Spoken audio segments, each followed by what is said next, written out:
Welcome back to Truth Quest. My name is Aaron Moriarty. I will be your host, and we're going to go on a quest for truth together. Yes, and we are live, so I'm going to be putting the link to the Zoom call in the chat momentarily, as soon as this, there we go. All right, let's get that thing that we said there. So how are you doing, folks? It's starting to get good weather out up here in the north.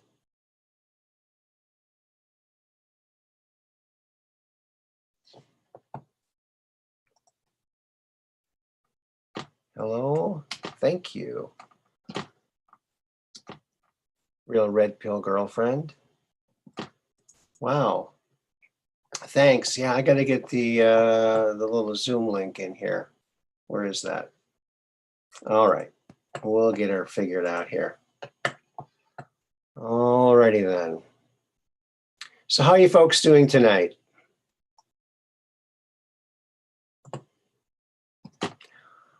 I'm doing just fine over here in Wisconsin. We're going to be doing an audit here, so that's really kind of cool. So we're loving that. The show doesn't have a title yet. Sorry about that. Yeah, so let's check the Zoom call. Feel free to call in. Now, I'd like to talk about different things that are happening. I mean, tomorrow I'm doing a show with Andrew Bashago, The Quest for Truth. And, you know, if you know anything about this guy, he was in these top secret programs working with teleportation and time travel. And his quest, his mission has been to bring this stuff out. And, you know, this latest gas shortage, I mean, that just shows right there.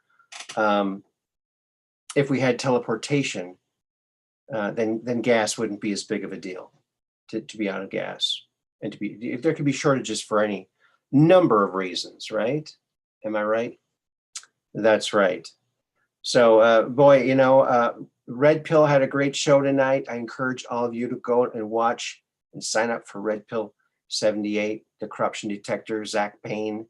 He's exacting pain on the deep state and doing a great job at it.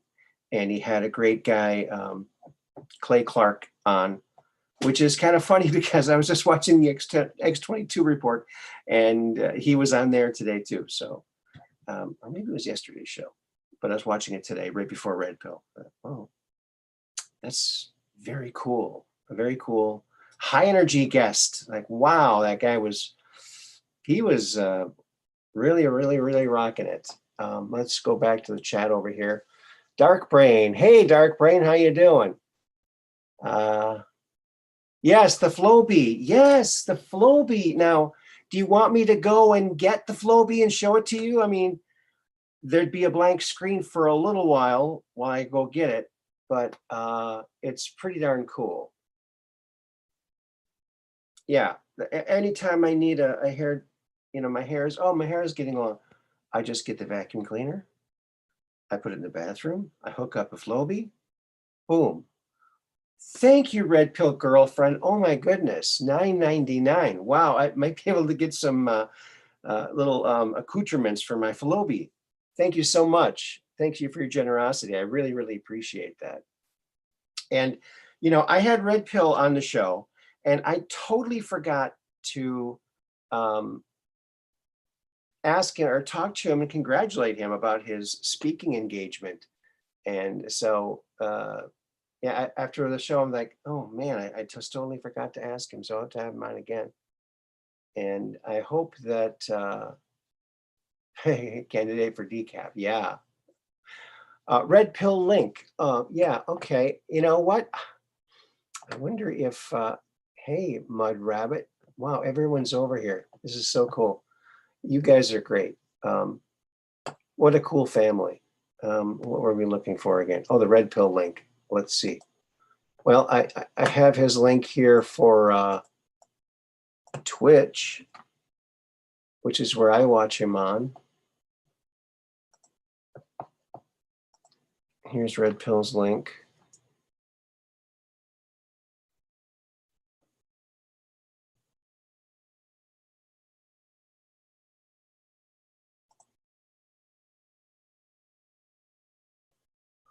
I hope it's okay if I let you be a moderator, real Red Pill girlfriend. If you want to, you can go ahead and be a moderator. So thank you very much. And thank you for your donation. That's awesome. Yeah, Red Pill is rocking. You know, how does he do it? He gets these great guests all the time. And not only just great guests, but a lot of times he's the first person to interview some of these people, and they're like bombshell, like Melissa Carone. He was the first interview was with him. Classic. I mean, that's going to go down in history, right? Am I right?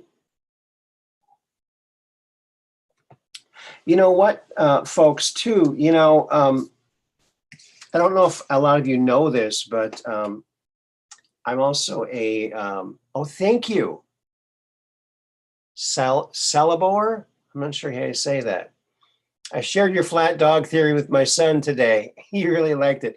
Yeah, the flat dog theory. A meme. I made a meme. I got to find that. That's what I'll do. I'll look for that meme right now, and I'll do the famous screen sharing thing if I can find it. I thought I just saw it the other day. Yeah, I just took a picture of two fleas and a dog, and I made a little a cool little meme. You know, I like making memes. Where is it? See, I wish my flat dog. Try that. It's not coming up. It's not coming up. I must have it somewhere else. I'll check all my files. Hold on a second here, folks. Yeah, with the disclosure of Andrew's technologies that he's been involved with, we're not going to need gas very much when we get Tesla vortal teleportation. Here it is. I finally found it. Okay, now this is an Aaron Aaron Moriarty Truth Quest meme. Let me see if I got to do the screen share. All right, screen share.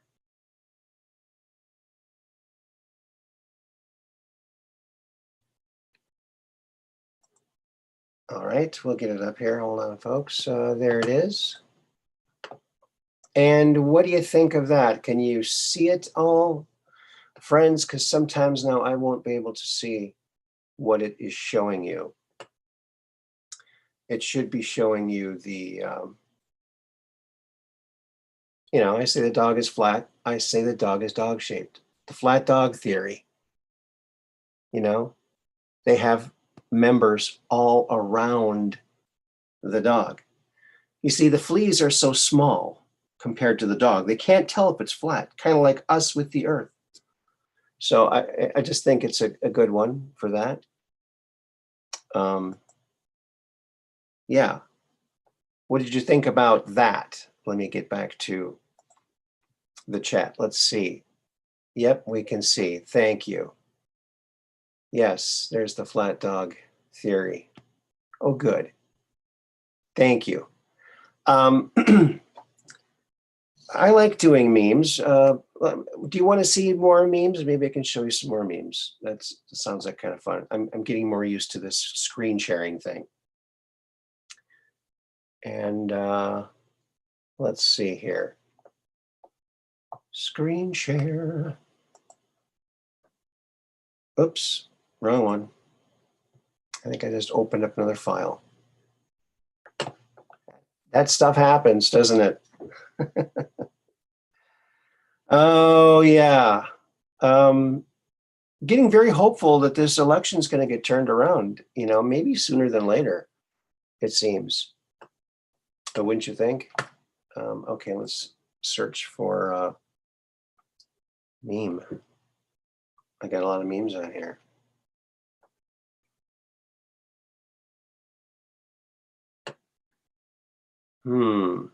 So who do you folks think? Let's do a survey in the audience in the chat. Who is the king of memes? Okay, because it's either going to be Gene Wilder.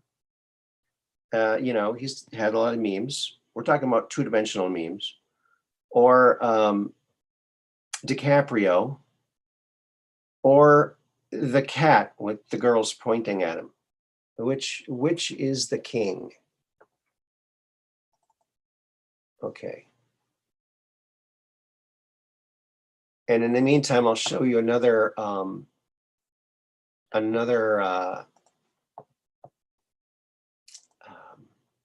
meme. Here's another meme that I did. And there it is. What do you think about that? We never had sexual relations. She never even took off her mask.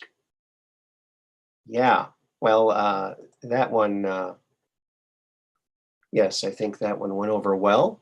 Gene Wilder, have always been a fan. Yes, he's got the greatest memes. Gene Wilder, that look, watching as normies watch their worldview crumble. It's hilarious. The looks on his face. I tell you, it's just Kermit the Frog sipping tea. Yeah, that's a good one too. Yes, yes.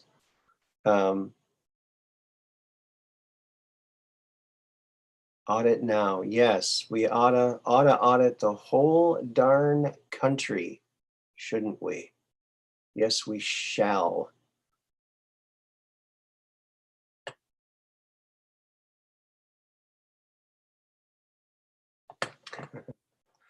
Okay, I gotta move this over here.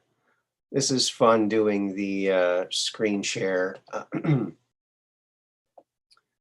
Fun stuff, let me tell you.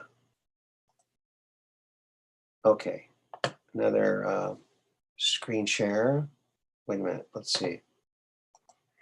So what else is new with you folks? Have you tuned into any of the Andrew Bashago shows that I do every Sunday, 3 to 5 Central? It's a live call-in show. You can call and ask Andy any questions you want. And it's pretty cool because, he's really making himself available through this venue here. And it's just pretty cool. Oh, I know which one. Now this one, I'm not sure if it's going to show up, but how many of you are annoyed by the show The View? Yeah. Something about that show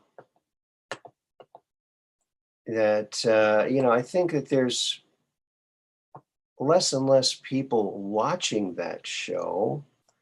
So I made a meme quite a while ago, and it's about rebranding, rebranding that show, the name of that show, rebranding it. See, we have rebranded our show with a new name that reflects the size of our remaining audience, the few. So how do you like that? That is a good one, I think. I like that one. I made it quite a long time ago, and I kept thinking, well, this show's not going to last because it's really bad. But I think it's just, one of their talking points. They can't let it go. They can't let it go. Yeah, I don't watch television either. I definitely do not watch television. Yeah, there's the few, man. They rebranded the new name. It reflects the size of our remaining audience. Yes. Crazy, huh? Yes, crazy, crazy, crazy. I got another one that I want to show you, and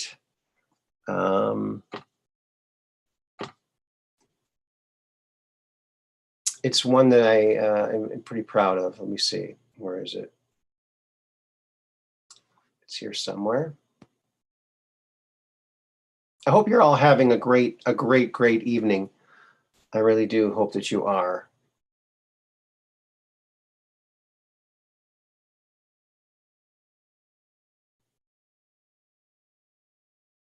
All right. Here it is. Okay, let's share that one out, shall we? Yeah, you're going to like this one.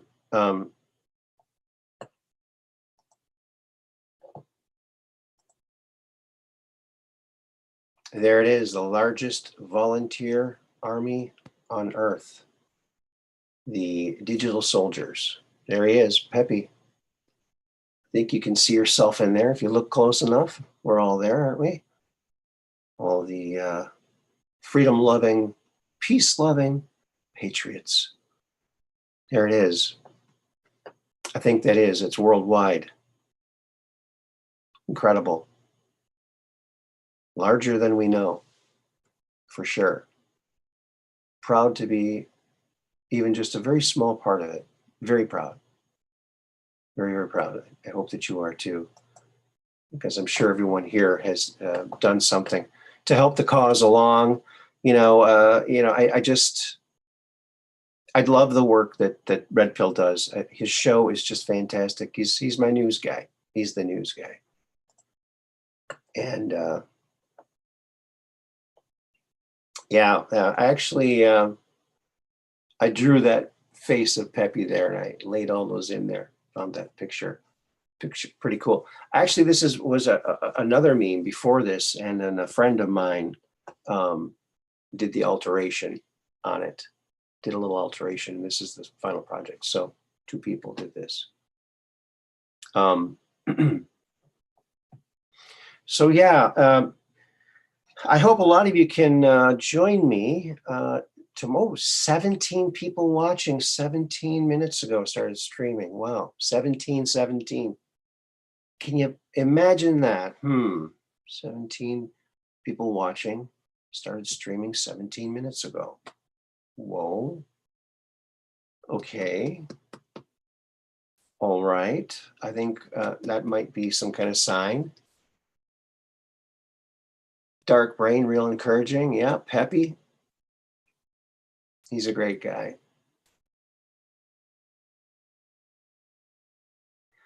Yeah, I do not like war either. I really think that that's why on my Facebook page, it says, war is dead, fear is fading, peace is here. And I made that backdrop right when Trump got in, and I realized what he was doing, and I saw the peace was coming. And so I took it down briefly and put it back up in 2020. But yeah, it's a sign. Yes, definitely a sign. Let me go check and see if anyone is calling in yet. Let's see here. Go back to the Zoom. Nope, nobody calling in yet. Feel free to call in if you want. Come in and chat about anything you want to talk about. For some of you who don't know much about Andrew Bashago, he was a child participant in DARPA's Project Pegasus. He was the second youngest of 140 school-age children in DARPA's Project Pegasus, where they did Tesla vortal teleportation from 1969 to 1972, time travel, several different modalities of time travel. And he has amazing memory of all these things. He's battling blindness right now. He's almost completely blind, and we're trying to help him out as much as we can. Every week we provide, or Andy provides, another proof a Project Pegasus proof that it is indeed was real. I mean, several people have come forward and corroborated his story in several different areas of his past. And researchers keep digging up more and more evidence that, yes, he's been telling the truth for the past 15 years. And people should be listening, because we need to call our Congress people, our senators. Look, Andy's been telling us about these technologies like teleportation, which would revolutionize shipping, even just if it's just for shipping. It would just take a little bit of electricity. I mean, they went from New Jersey to Santa Fe, New Mexico, when Andy was just 6, he and his dad, from New Jersey to Santa Fe, New Mexico in 6 seconds through a vortal tunnel, a triangle-shaped electromagnetic levitation tunnel. And he said once there was a farmer, and he was like, he saw him go by, like, whoa, because they're like 10 feet off the ground and floating. He said some kids were doing flips, like they would do front flips until they found footfall, and it would land them down nice and softly when they landed. So yeah, it's quite incredible. And, and Andy's going to be 60 years old, but actually he's a little older than that, about 8 months older than that, or maybe 8 years, because he spent time in time dilation. Like when he was a kid in the program, he would Tesla vortal teleport from New Jersey to Santa Fe, New Mexico in the beginning of summer, spend the whole summer in Santa Fe, New Mexico. And then at the end of summer, he would teleport back to New Jersey to the beginning of summer again, to relive that summer in a different state. And he said, well, at one of the questions the kids were asking, well, what if our parents decide to go on vacation and we go to Santa Fe and we see ourselves? And they said, well, you just see yourself. You'd be a couple months younger, but you shouldn't go near yourself. You shouldn't touch yourself because it could cause an explosion. So and apparently that might have happened, and that's why they knew that. So that's pretty scary. But yeah, his dad, Raymond Bashago, lived many years in quantum displacement and was much older than he was when he passed away, chronologically, or time he lived. So yeah, Dr. Sterling Colgate, he was with the Colgate Company. He worked with DARPA, and together they developed one of the time travel methods, which was plasma confinement. And Andy describes this. I mean, he goes into detail. So you guys got to tune in and ask him questions about these things, because we've had this stuff since 1970s, the early 70s. I mean, my goodness, we've got 24-lane highways. There's no reason for it.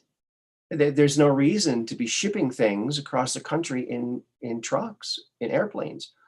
We have teleportation. You just push it through the field of energy, and it goes through a vortal tunnel in time space and comes out where you sent it. It's pretty slick. He said that they had something that did this with paperwork from Washington, D.C., and it would teleport. They'd send paperwork in this like microwave-sized machine. It would teleport to Santa Fe, New Mexico. They'd open it up, and they'd get the paperwork out sent from Washington. Now, this was in the 70s, early 70s.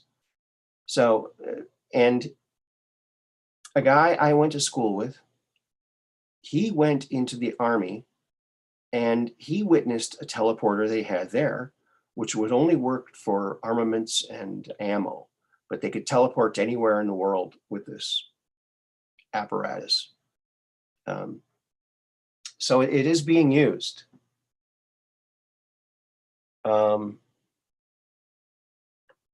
But you don't have to, in Zoom, you don't have to put your name, you don't have to put your face. You can just have your name or whatever the name is. You could have it just be that. So anyway, anyone wants to call in, feel free to. If you've ever seen a UFO or have a question about any of this kind of stuff, I don't know. Will we see a UFO today? I don't know. I don't know. I thought I saw one earlier. I'm not sure. I'm not sure if we're going to see one today. Whoa, what's that? Oh my goodness. Oh, it almost looks like paper plates on a stick with a string attached. Oh my goodness, look at that. Is it real or is it Memorex, folks? We just don't know. Another mystery. We solved another day, perhaps. You never know what's going to happen here. Let's see. Let's drop that Zoom link again, shall we? Do I still have it on here?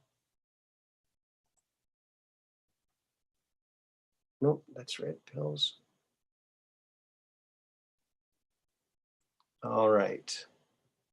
I guess I have to go back to here and get that. Well, thank you so much, people, for stopping by and for donating. I really, really appreciate it. How do you like my spaceship background, which is actually an airplane, but with no seats? The airplane has no seats. See? It's kind of a wide body. Kind of cool.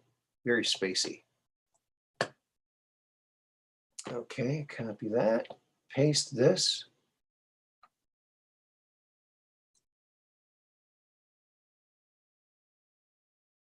Aaron, you goof.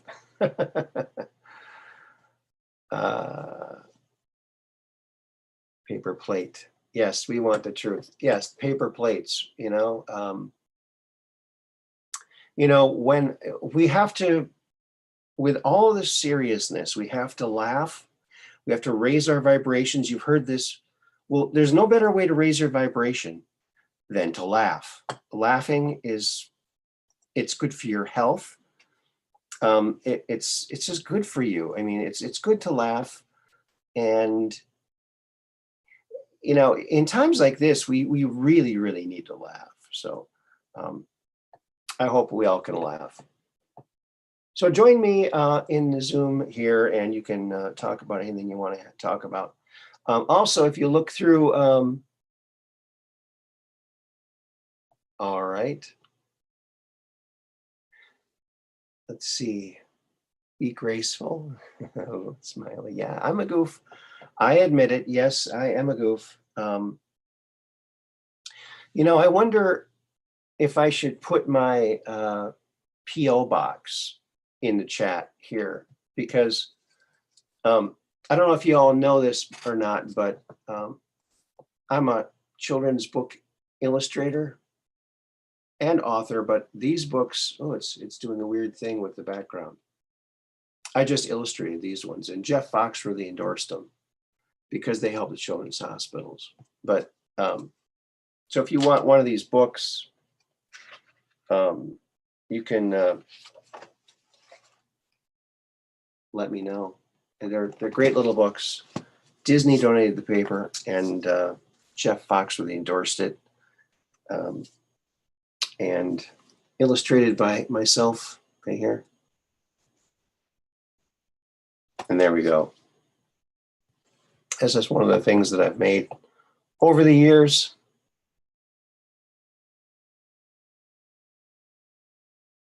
Okay. All right. Let's see here.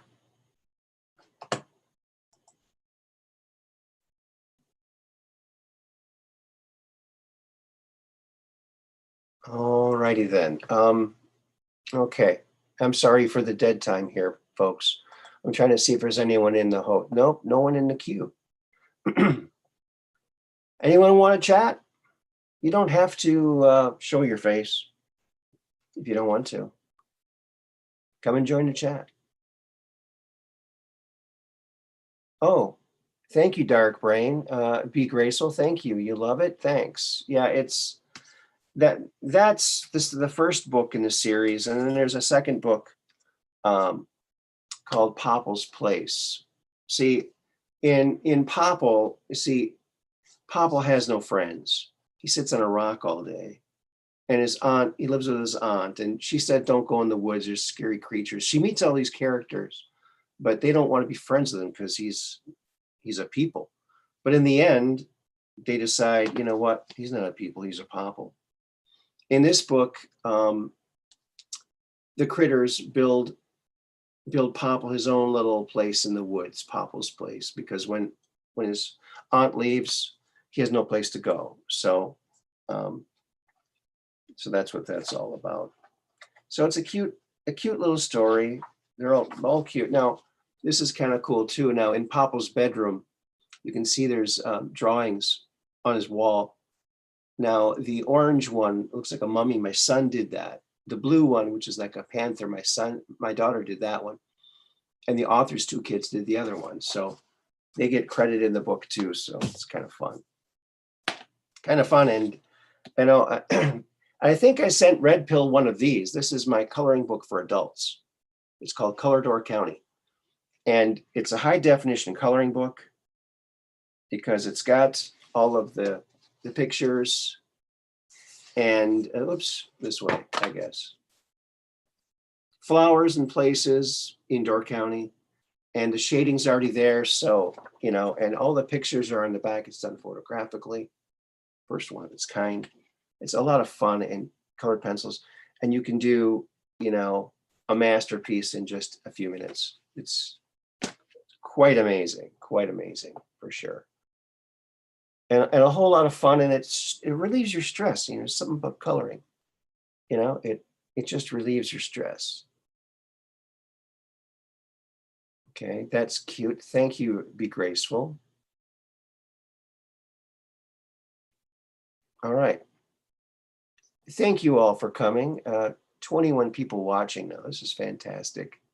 And I didn't plan this, so thank you for coming along. Really appreciate it. You know, the great thing about interviewing Andrew or moderating his show every week is I get to ask him questions that I've been wondering about for years. And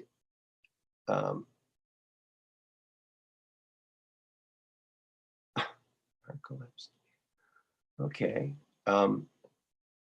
Wow, cool, man. Yeah, and also, and I sent Red Pill one of these. I think I sent Red Pill one. This is my board game. It's called Tetragon 2. And the idea is to be the first one to make 2 complete tetragons or squares out of your wood pieces, triangle pieces. But after you do make 2 complete tetragons or squares, the other person gets another try. So you never know who's going to win. And so that's it. Made in the USA, of course. All my stuff made proudly in the USA. And Tetragon 2, real wood pieces. Worth a fortune now, I bet, huh? Yes, coloring really does reduce stress for sure. It really, really does. And whoa, look at, we got Dark Brain. We're going to bring Dark Brain in.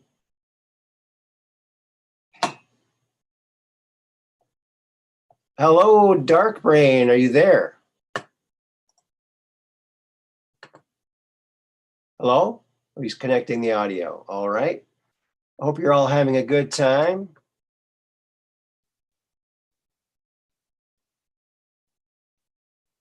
Hope you're having a good time. Dark Brain, are you all hooked up yet?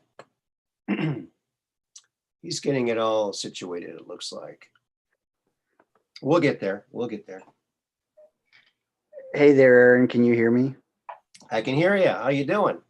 Hey, good. How are you doing? Well, if I was doing any better, I'd be you. Right on, right on. Oh, Hey, cool. Yeah. So Dark Brain has a voice. That's awesome. Yes, sir. Not going to jump in with the video. Don't want to dox myself. No, don't want to be like me. You are out and in effect.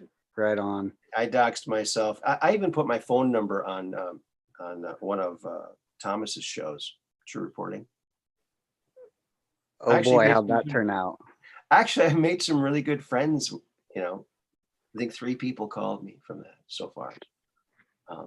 Right on. That's Very great. cool, very cool people, very cool people. A firefighter who calls me, from time to time. Very cool Oh guy. yeah, remember that story. Yeah. And and a guy from Tennessee that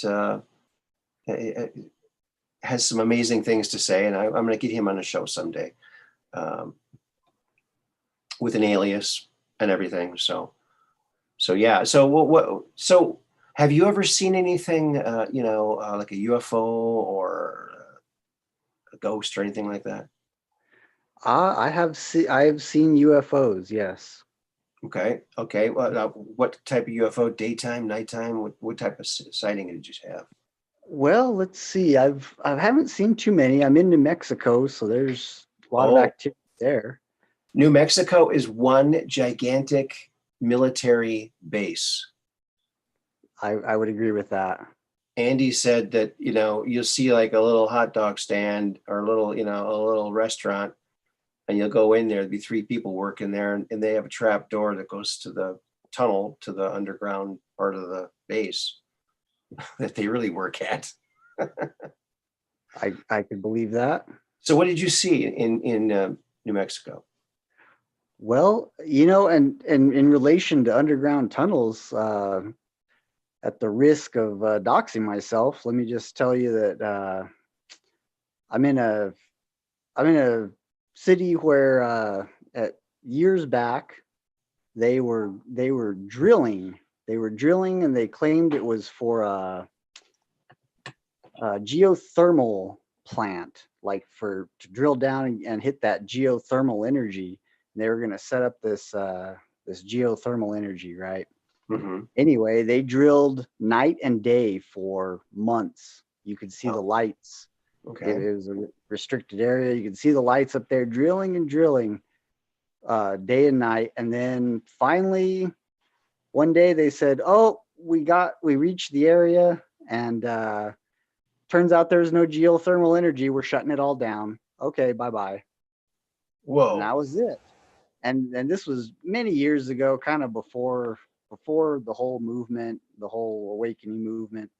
And even at that time, the first thing that popped into my head when they said we're shutting it down was, what were they really drilling down to? Were they Right. drilling down to make another access point for perhaps a tunnel that's already there? I mean, they claim there's potentially tunnels running from like Dulce and all these different hubs underneath there's like the Kirtland Air Force Base. There's um, Los Alamos National Labs. Mm-hmm. So are there tunnel systems, high speed rails, and all that going all around? And the first thing that popped in was my mind was that, hey, did they just make another access point so that someday a bunch of, I don't know, something's gonna pop out of that hole, and or is that their escape route, or is there some escape hatch there, or what's going on? But anyway, I always thought that was pretty odd. Yeah, that is odd. Anyway, that was kind of an aside, but Did you see a UFO in relation to that, or is that separate? that was separate. That was just a thing that was happening. It was in all the papers. Oh, they're doing this and that, and then all of a sudden, nope, it all turned out to be bunk. They just shut it all down. Mm-hmm. But Wow. yes, as far as UFOs go, the last one I saw was about a year ago or so. Not too exciting. I was out at night, and I saw it looked like a plane. Well, to say it looked like, I couldn't see it very well, but it was a dark object, no lights, moving at very high speed, and it seemed pretty low because I could like make out the sort of outline of it, and it Mm-hmm. was hauling buns. And again, no flashing lights or anything like a normal plane. I thought, well, maybe it could be a military craft running dark or something. And it was cruising, and it was pretty, hard to tell the distance, but it was big. In the sky it was big, so it could have Wow. been a low flying aircraft potentially. Like you say, there's a lot of military activity around here. So that one was the most recent. Then the other one I've seen somewhat recently was probably coming up on 2 years ago. This was daytime. I was out fooling around with a little drone that I had gotten for Christmas. So this was probably a year and a half ago. Anyway, looking up in the sky, I see a thing moving. And so I stop and I look as hard as I could. And it was basically a white sphere, Wow. fairly small up in the sky, but I could make it out. And it was pretty strange because it was like against a blue sky. It was almost invisible, but it was white. But just that white color against a blue sky was like almost imperceptible until I could spot it. And then I just watched that thing go off into the distance, traveling pretty quick. It wasn't very high up. Strange.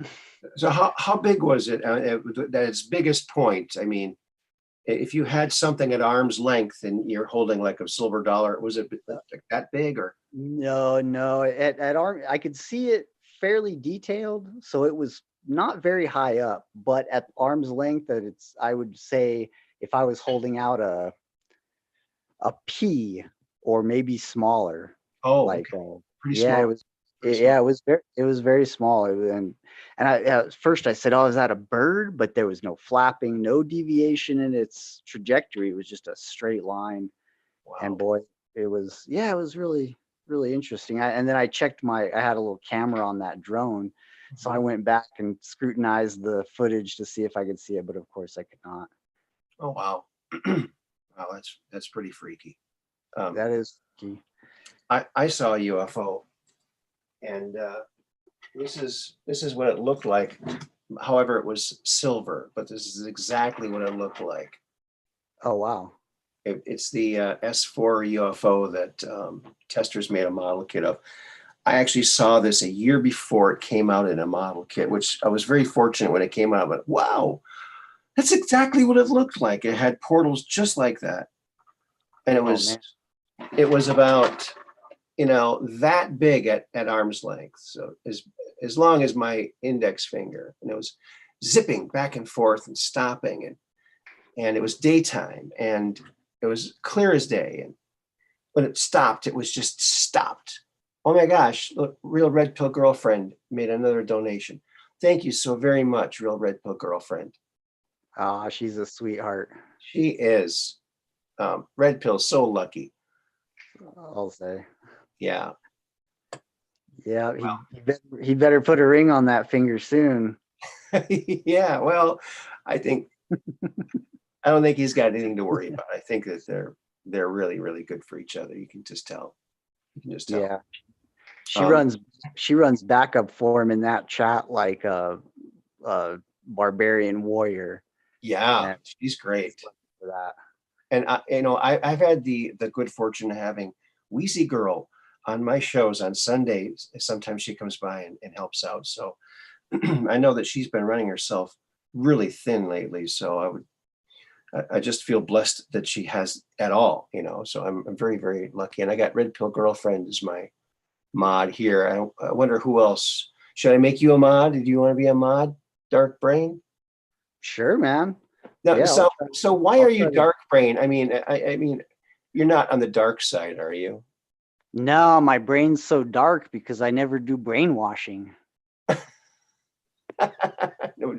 Oh, I get it. I see. Okay.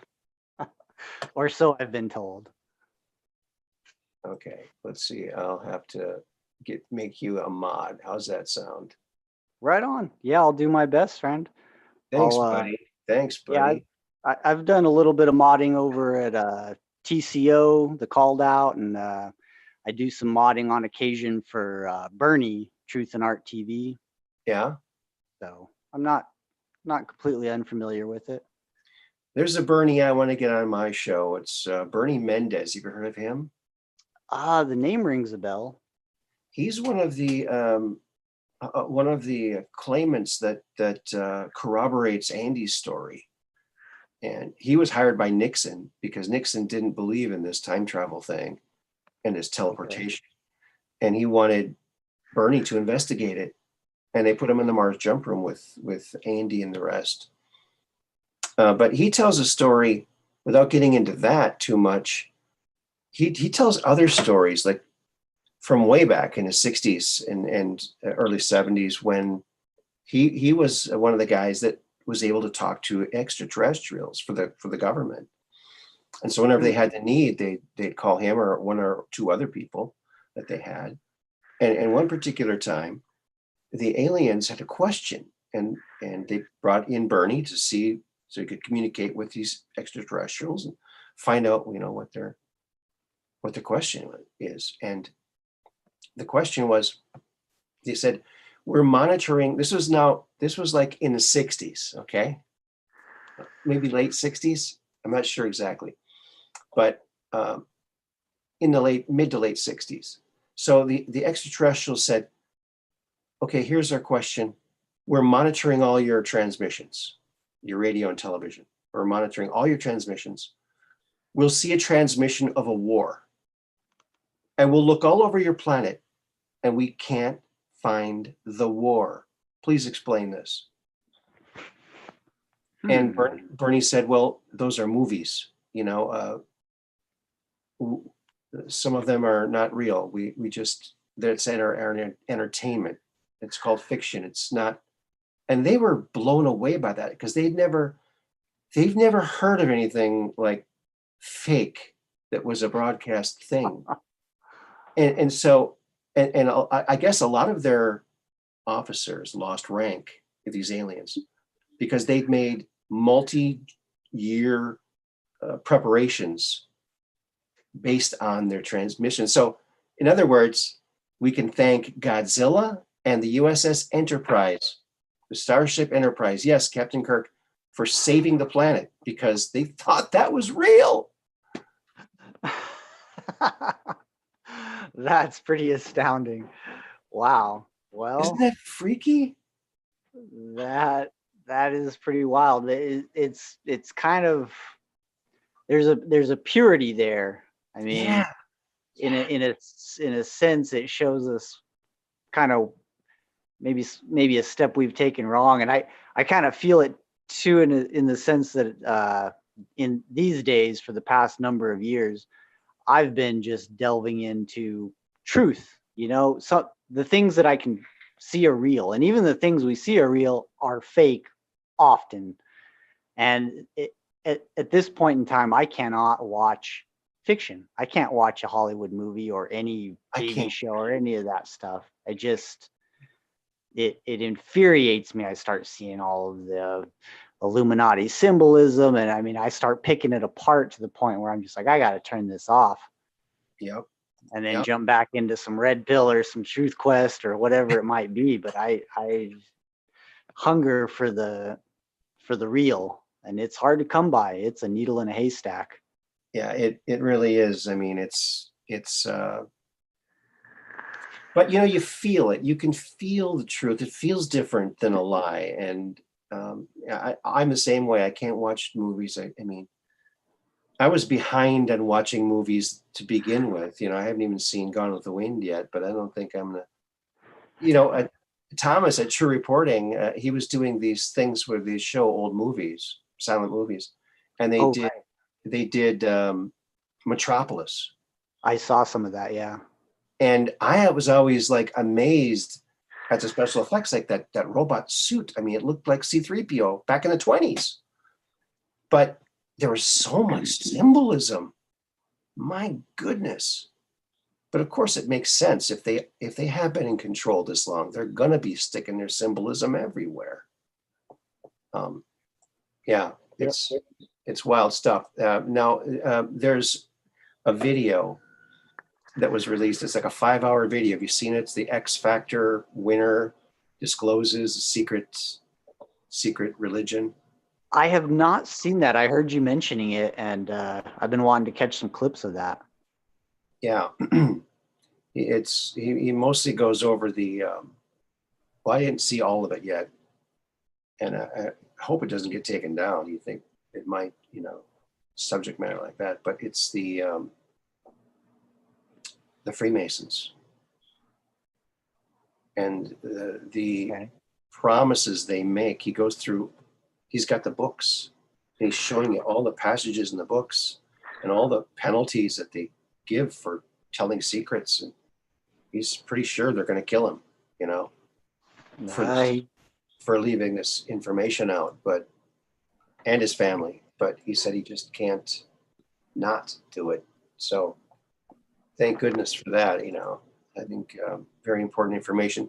Hard to watch, hard because, you know, you probably feel the same way. We've had years of this, and it's just kind of draining to know all this stuff and have the normies out there still masking up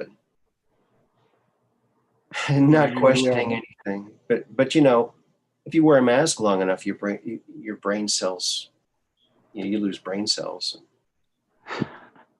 Yeah, I see all these poor people by themselves driving in their car, mask on, windows up, not a soul in sight, nobody within a quarter mile in any direction.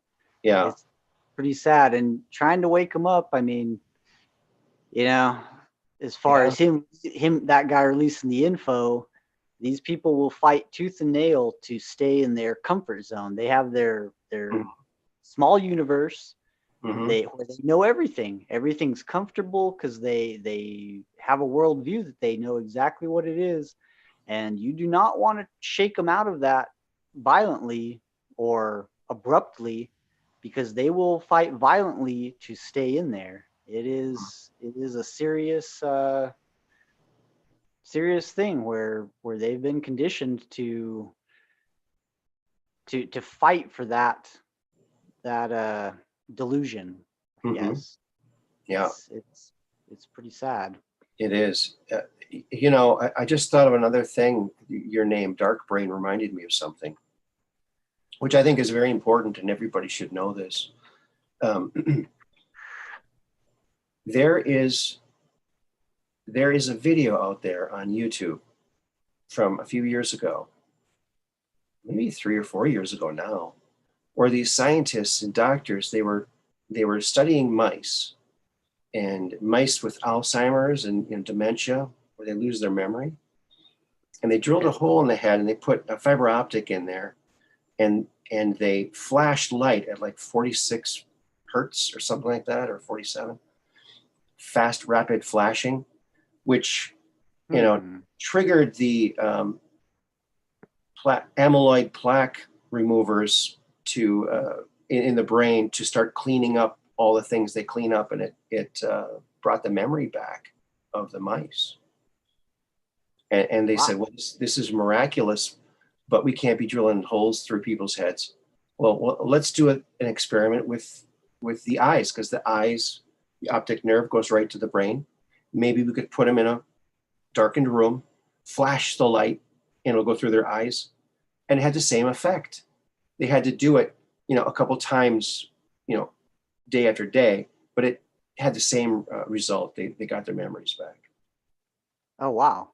So if you have a loved one, a father, a mother, a grandmother, an aunt, a grandpa that's losing their memory, take them to the disco, get the strobe light going, and, you know, or just look for this video and find out the exact hertz. And, you know, goggles with the thing flashing.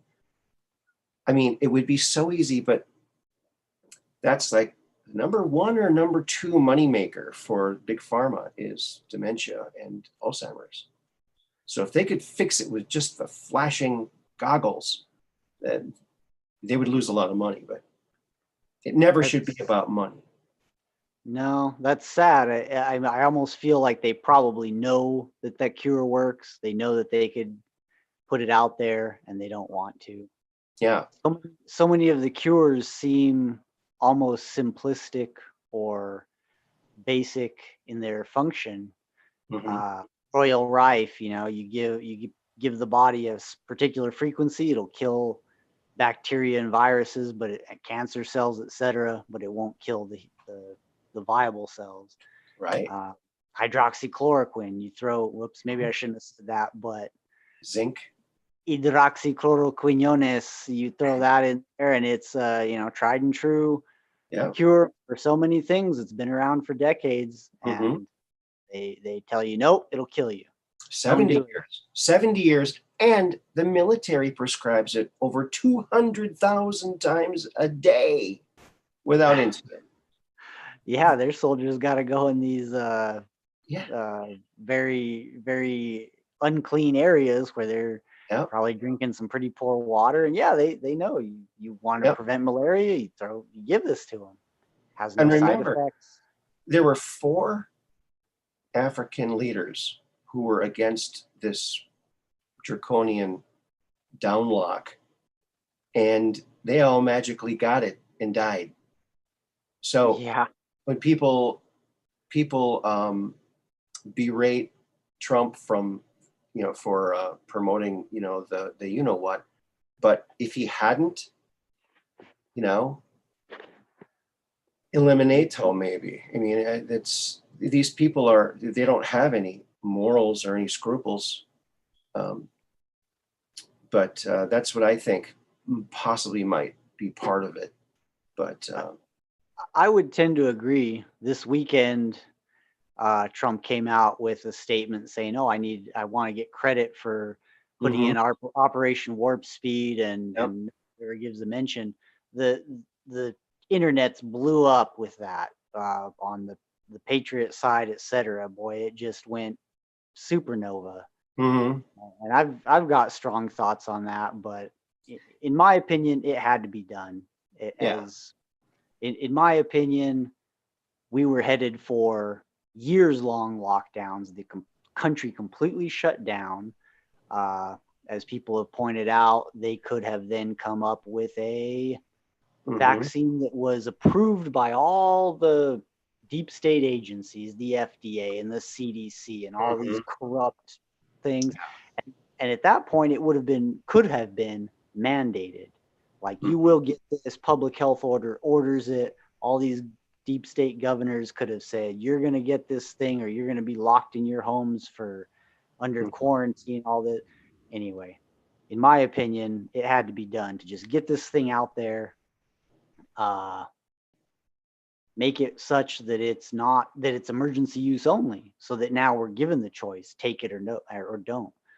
And he's touted it for sure. I certainly don't enjoy that, but uh, and certainly people apparently have taken it because of his advice. But I'd say in the overall, most people on both sides have not. Trump supporters, most of them are awake enough to, or many of them are awake enough to say, you know what, he's touting this, but maybe there's something more to it. I'm still not going to take it. Right. So they didn't. The lefties, they're not going to say, "Oh, Trump said take it, so I'm going to take it." They hate the guy. Okay, fine. Right. They didn't. It's a, 99. Who knows? Some number. 90% of people didn't take it because of Trump's advocation for it. Right. Right. And many did. Yeah. And in the long run, the thing is, depending on what numbers you look at, 90%, 99%, hell, of people that took it didn't get affected by it so far. So, it's Right. not like people are just dropping dead left and right from it. But it's a deal. I don't know. I don't know what to think of it fully, but Mhm. I think it was a definite checkmate by him. You throw it out there right at the get-go, and they've got to change all their game plans. They can't just do straight Right. up new world order. We're going to force you into all this. Right. I think you're right. I think you're 100% right. And that's, yeah, I just shared my screen again, and I'm showing you the Invisimask, which is my invention. Now, I took nanoparticles and I created an invisible mask that works with your immune system and doesn't inhibit your breathing. And there it is, the Invisimask. And I've teleported one to everyone's face, absolutely free. So you already have one. So now go and live your life as a free human, like it was meant to be. How do you like that? You you deserve the Nobel Prize for that. Well, yeah, I could have made millions. I admit, yes, I could have made millions, but you know what? It's my gift to humanity. I kind of like humanity, so I thought I'd do that. I made a little video about it too. So, and some of the comments in the video are just fantastic. It's giving people, some bravery to go out without a mask. Now, I never wear a mask, except sometimes on Halloween. Sometimes it's the only time. Well, it's a beautiful thing, friend. I'm glad you did that. Thank you. Yeah, I'm wearing mine. I'm wearing two per Dr. Fauci's orders. exactly. And they're self-cleaning. Never have to take them off. And the Invisimask. I mean, because with an invisible enemy, you need an invisible mask. How else are you going to fight something invisible? With something invisible. That's right. That's right. Yeah, that narrative is invisible. It's something that pierces the soul of many people. It digs right in, but you never see it coming.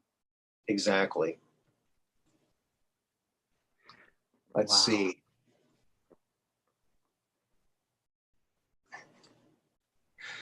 Oh, Aaron is selfless, Tara said. Oh, Tara Divine.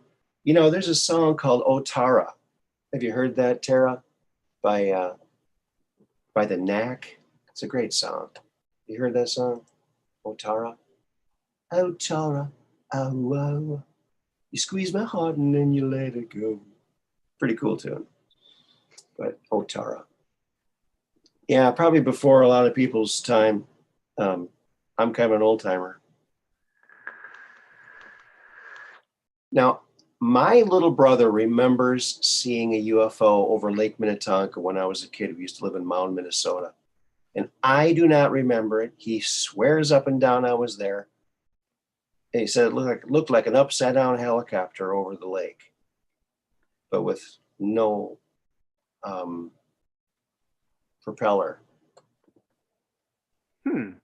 Oh, Zach Payne donated. Oh my goodness, Zach Payne, the corruption detector himself. Drop the Zoom link, brother. Oh, yes, sirree. He's gonna call in too. This is gonna be great. What do you think about that, Dark Brain? Oh, that's pretty awesome, man.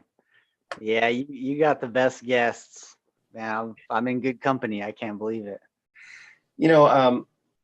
I had Jeremy Ray on, and he's been on Red Pill before.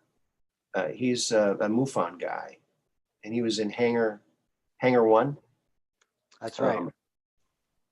Yeah, it's such a nice guy. That was a great show. So if you ever want to see that, go and do that. And boy, Red Pill, you didn't have to donate to come on. You could just come on for free.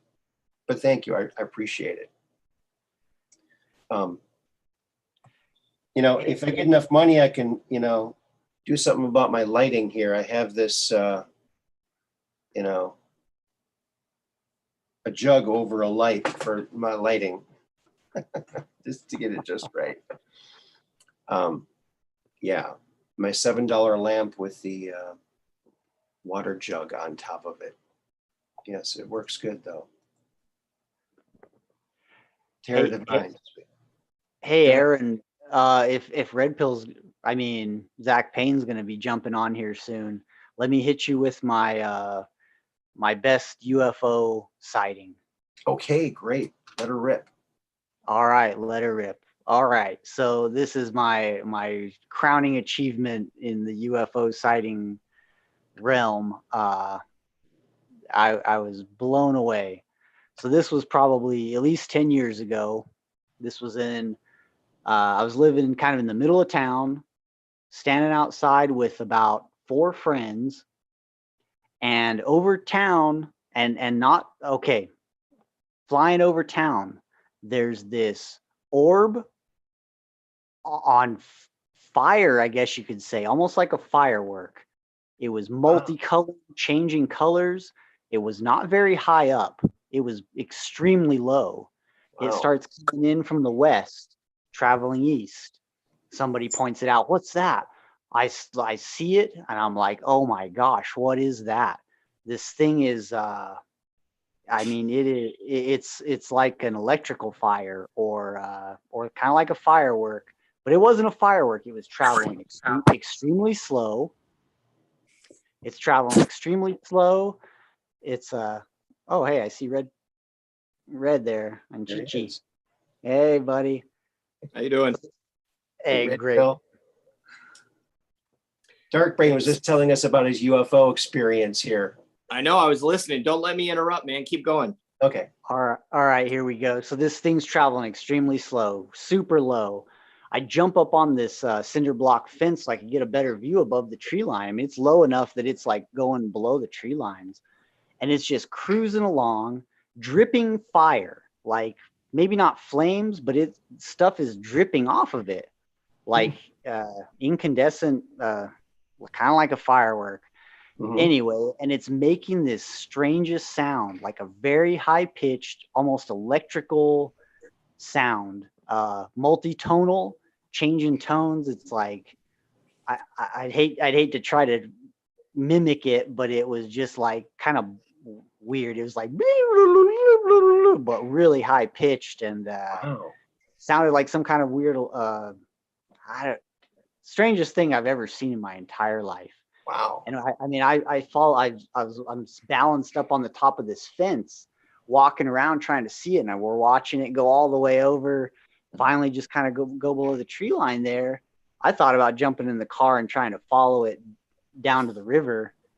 Anyway, it moved on. Wow. And I was like, oh man, I was blown away. Oh, that's the strangest thing ever. And Wow. this friend of mine turns to me and says, he says, "Oh yeah, that's just the UFO me and my uncle are building in our shop." And my jaw dropped. I mean, strange. I thought he was serious. I don't know why, but I mean, he said it so deadpan and serious. My jaw dropped down. I thought he was like, it was just the weirdest thing ever. Anyway, Wow. I still get worked up when I think about that thing. That's I hope to see it again someday. I've heard other accounts where stuff is dripping. Now, it looks like Red Pill has a UFO right behind his head. It could be a light fixture, but it might be a UFO. Whoa, there it is. Look at that thing. Definitely a light fixture. Now that you said that, though, what was that movie? Not Short Circuit, but with the little tiny UFOs that were flying around. Came out when I was a kid. Batteries not included. Yes. There's not. That was a good movie. And that's a crazy UFO story, Dark Brain. Thank you. Yeah, no problem. Wow. I love that. I've already told my story, so I don't know. I don't need to tell it again. But I'm looking forward to what's going to come out this summer when they finally release the report. You know, like part of me is like super stoked. Like this is like what I've always wanted to happen. And then like the other part of me is like, you know, watch them just use it as another distraction, something to try to put people's minds someplace else and control them. Yeah. So I don't know. It is what it is, but we'll just have to figure it out and find out. And I did have a teleportation story that I've never told before. Okay. It's actually Muffin was teleporting. There was several times where like Muffin will normally like go up to my bedroom and like just go under the covers and burrow up and, you know, make this little ball on the bed. And there were a couple of times where I would like go to find her to let her outside. And she's definitely been sleeping upstairs in my bedroom. And I go up there and like I go like touch the pile of blankets in the middle of the bed and she's not in it. And I went and looked everywhere. There's only so many places that she can go or that she would be in the house. And she can't get out into the backyard unless I let her out through the kitchen. So on more than one occasion, I was unable to find her. I know that she was in the house with me and Chi.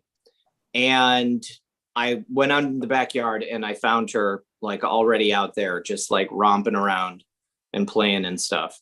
Wow. And so, you know, we have this like inside joke that Muffin teleports and And I've always thought that was so hilarious. Well, yeah, maybe I'll have to ask Andy tomorrow if there's any pets involved in that. Yeah, definitely. Now, in case that you might not call in tomorrow, is there any question you want me to ask for you?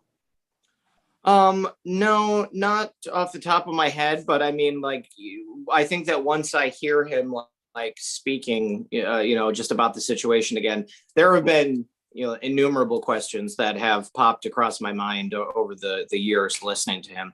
So, but yes, no, I'm gonna do everything in my power to make sure that I call in tomorrow, because I'm alone here at the house this weekend. It's just me and the dogs. So, Right. I think that the chances of me calling in are like pretty good, like 99.9% certain that I will. That's pretty good. Now, if I can only remember to send you the link, that's. Do you do a different link every time, or do you have like a stable link? Because you can make it so that you have like a personal meeting room. Yeah, I've never figured it out. I'm still figuring all this stuff out. Last week I thought I made a milestone because I actually was able to schedule it ahead of time, a few days ahead of time. Yeah, there you go. And the YouTube connected, and I get there and I'm like, oops, I missed a step. And it was waiting for me. I just started another one and told everyone in the chat to go follow me in the other ones. It was a train wreck.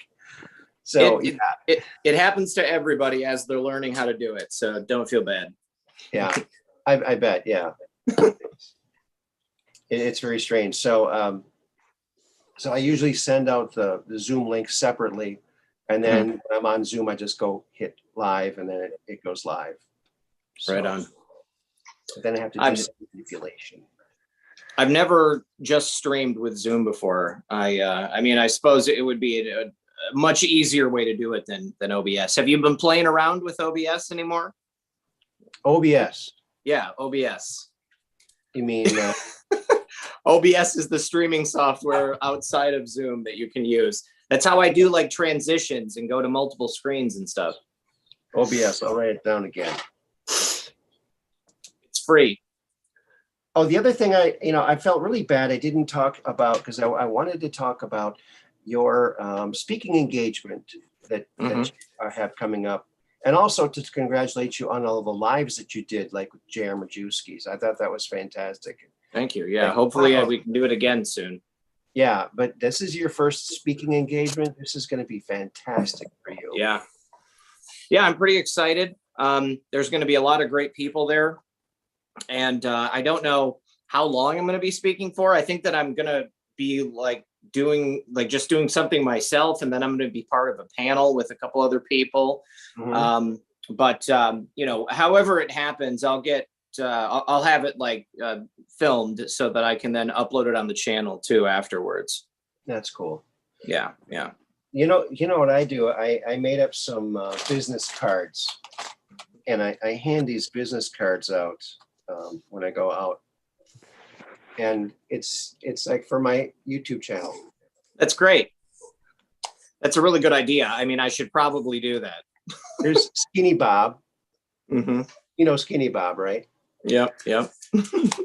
Supposedly a real alien, according to Bernie Mendez.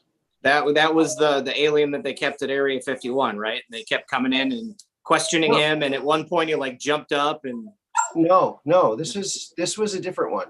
This is Skinny Bob, and according to Bernie Mendez, who was one of the few people in the 60s and 70s that could talk to aliens, he said that Skinny Bob was a really nice guy. In fact, he was so nice, he was the only extraterrestrial that could come and go as he pleased because he was such a nice guy. Yeah, I'm thinking about J-Rod. That's who I was. Yeah, J-Rod. Oh, yeah. Daniel Baresh. Yes. That's another fantastic story. I mean, there's so many good stories. I mean, when I first started doing my Blog Talk radio show, I was going to cover every UFO story. Thousands and millions, and it's just way too You know, it reminds me of when I was a little kid in the car, a little kid looking out of the window of the car as we're speeding down the highway. I'm seeing all these houses and thinking to myself, there's that many houses? Who lives in those houses? I want to meet all those people. But, you know, you couldn't meet everybody, you know, even if you tried. But I wanted to. So, and doing a show like this is a great way to reach more than just a couple people. And a great show tonight, Red. I mean, you know what's really weird is I was watching X22 right before I tuned into your show. Clay was just on there, wasn't Yeah, it was weird because I went, oh no, Red Pill's starting. I gotta turn off X22, turn on you. I heard the same voice going, wait, did that not turn on? What? Same guy. I kind of freaked out a little bit, but I thought, wow, that's cool. Yeah, I'd say that the two best shows on the intranet is yours and X22 for sure. Well, thank you very much. That's very good company to be part of. Yes, yes. So I got a question for you, Red Pill. You dropped a little nugget the other day, and I'm not sure if you picked it up again. Maybe by design. That you had something you were planning, some kind of maybe, I don't know if it's a platform or something, or a new accessory line, or if it's no, it's I'm gonna talk about it more on Sunday, and all right. I'm anticipating that there's going to be, you know, at least a couple hundred people that reach out, and, you know, maybe even more than that, just because, you know, I mean, I'm going to be reaching thousands of people. So I'm going to be first kind of asking like a select group of people for help. So like the first people that I want to reach out on Sunday are people who will actually have some time that they want to devote to it, in order to help out and in order to kind of direct the larger group of people that should be coming after I put the information out. But basically, it's a way to support the show. It's a way to support yourself and your family. It's a way to stop supporting companies that support BLM and Antifa.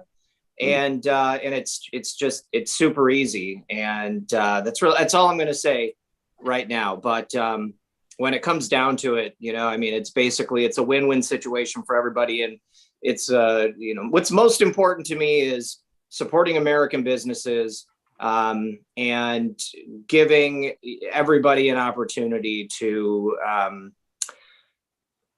stop having to worry about stuff. I mean, there's so many people that I know have a lot of anxiety right now. You know, the economy is faltering. Joe Biden's administration is kind of screwing everything up for everybody. And I feel that this is something that can really benefit people and allow us to stop supporting these companies that we know don't have our best interest at heart. So, wow. Yeah. So that sounds really exciting. I mean, yeah, that's what I thought too. So hopefully everybody else thinks it's as exciting as I do, because it's pretty simple as far as I know. It's, you know, I know you want to wait till Sunday to get to for a bigger audience and everything. But when you were talking, a name came to me, and I don't know if this is a name you picked or not. If it is, I apologize for giving it up. Patriot Database. I mean, that's actually, there's another viewer who I need to get in touch with. And I think that he's creating something like that. And that it would be something that I would end up using. But yeah, he's putting together a website that, you know, I always said like an Angie's List for Patriots. You know, and you know, so Patriot Database, I mean, that sounds like it could very easily be the trademarked name for this, what this viewer is putting together. He's going to come on the show, and we're going to show it off. That is, that's something that's coming up here real soon too.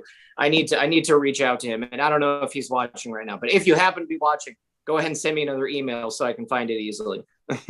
I got something made in America here. Now, I said you wanted to. Did you ever play this game? Yeah, a long time ago, but Oh, yeah. I haven't played it since you sent me another one.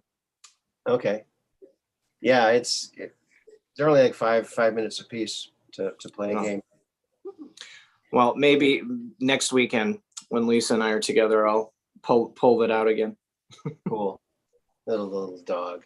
That's Yes. Peachy. This is Muffin. That's Muffin. Oh. Yeah. Oh. Muffin Gate. Not Muffin Gates. Muffin The infamous Muffin Gator. Well, the famous dog. That's an awfully famous dog you got there. Yes. She wants another treat, so she's giving me lots of love. She's hoping that I'm gonna bend to her will. She's pretty convincing. So Yeah. Dogs are great. I'm watching my son's 2 border collies right now. oh, cool. Come on, Chi, get up here. Get up here, buddy. He's got this thing where he acts like he can't get up on the couch, and then I have to help him. I don't actually have to help him. I just have to like tell him that I'm going to help him, and then he can get up. Then he can make it work. He just needs a little crutch. Yes, there. little encouragement. Come here, buddy. Come on over here. Everybody wants to Safety see net. you. All right. Well, apparently, I think he's threatened by Muffin. There's Muffin, good pup. Yeah. The chat loves the dogs. I gotta put the dogs here they're downstairs. I don't know how I do that, but yeah, they got the backyard that they hang around in. Right on. All right. So- Well, I'm gonna bounce, man. I got to take these guys for a walk. All right. Thank you for joining us. No problem. Thank you for having me. I'll see you guys later. All right. I'll talk to you All right. soon. Peace. Peace in.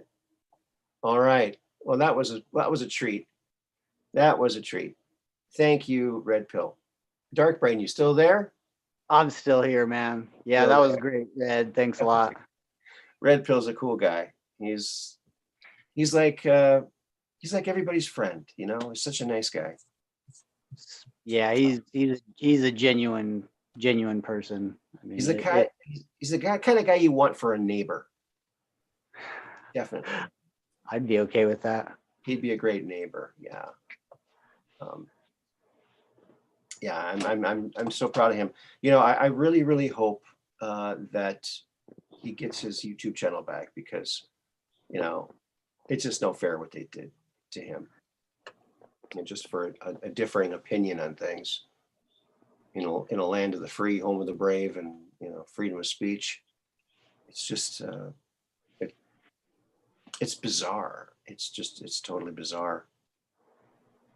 It's definitely not fair, but I don't know. He's branched out. He's gotten a lot stronger, I think. Yeah. Oh yeah, definitely. But get him back on there too, and he could be in all the places, which would be cool. And I know he's said in the past to get off these platforms and onto the other ones, but I do know that that the setup monetarily for YouTube is much more advantageous than any of the other ones that are out there right now. Unless someone starts a new one, like I think, pill.net, I think has that potential, and some of the other ones. But that's the one I'd like to join is pill.net and get on Rumble, but I haven't done that yet. So what more can you tell us about Dark Brain without revealing too much about yourself? Huh. Oh boy. I don't know. About me, boy, that's your first red pill. How's that? First red pill. That's a hard one to answer. I feel like I've been kind of red pilled since day one. Since day one, boy. I must have come out red pilled.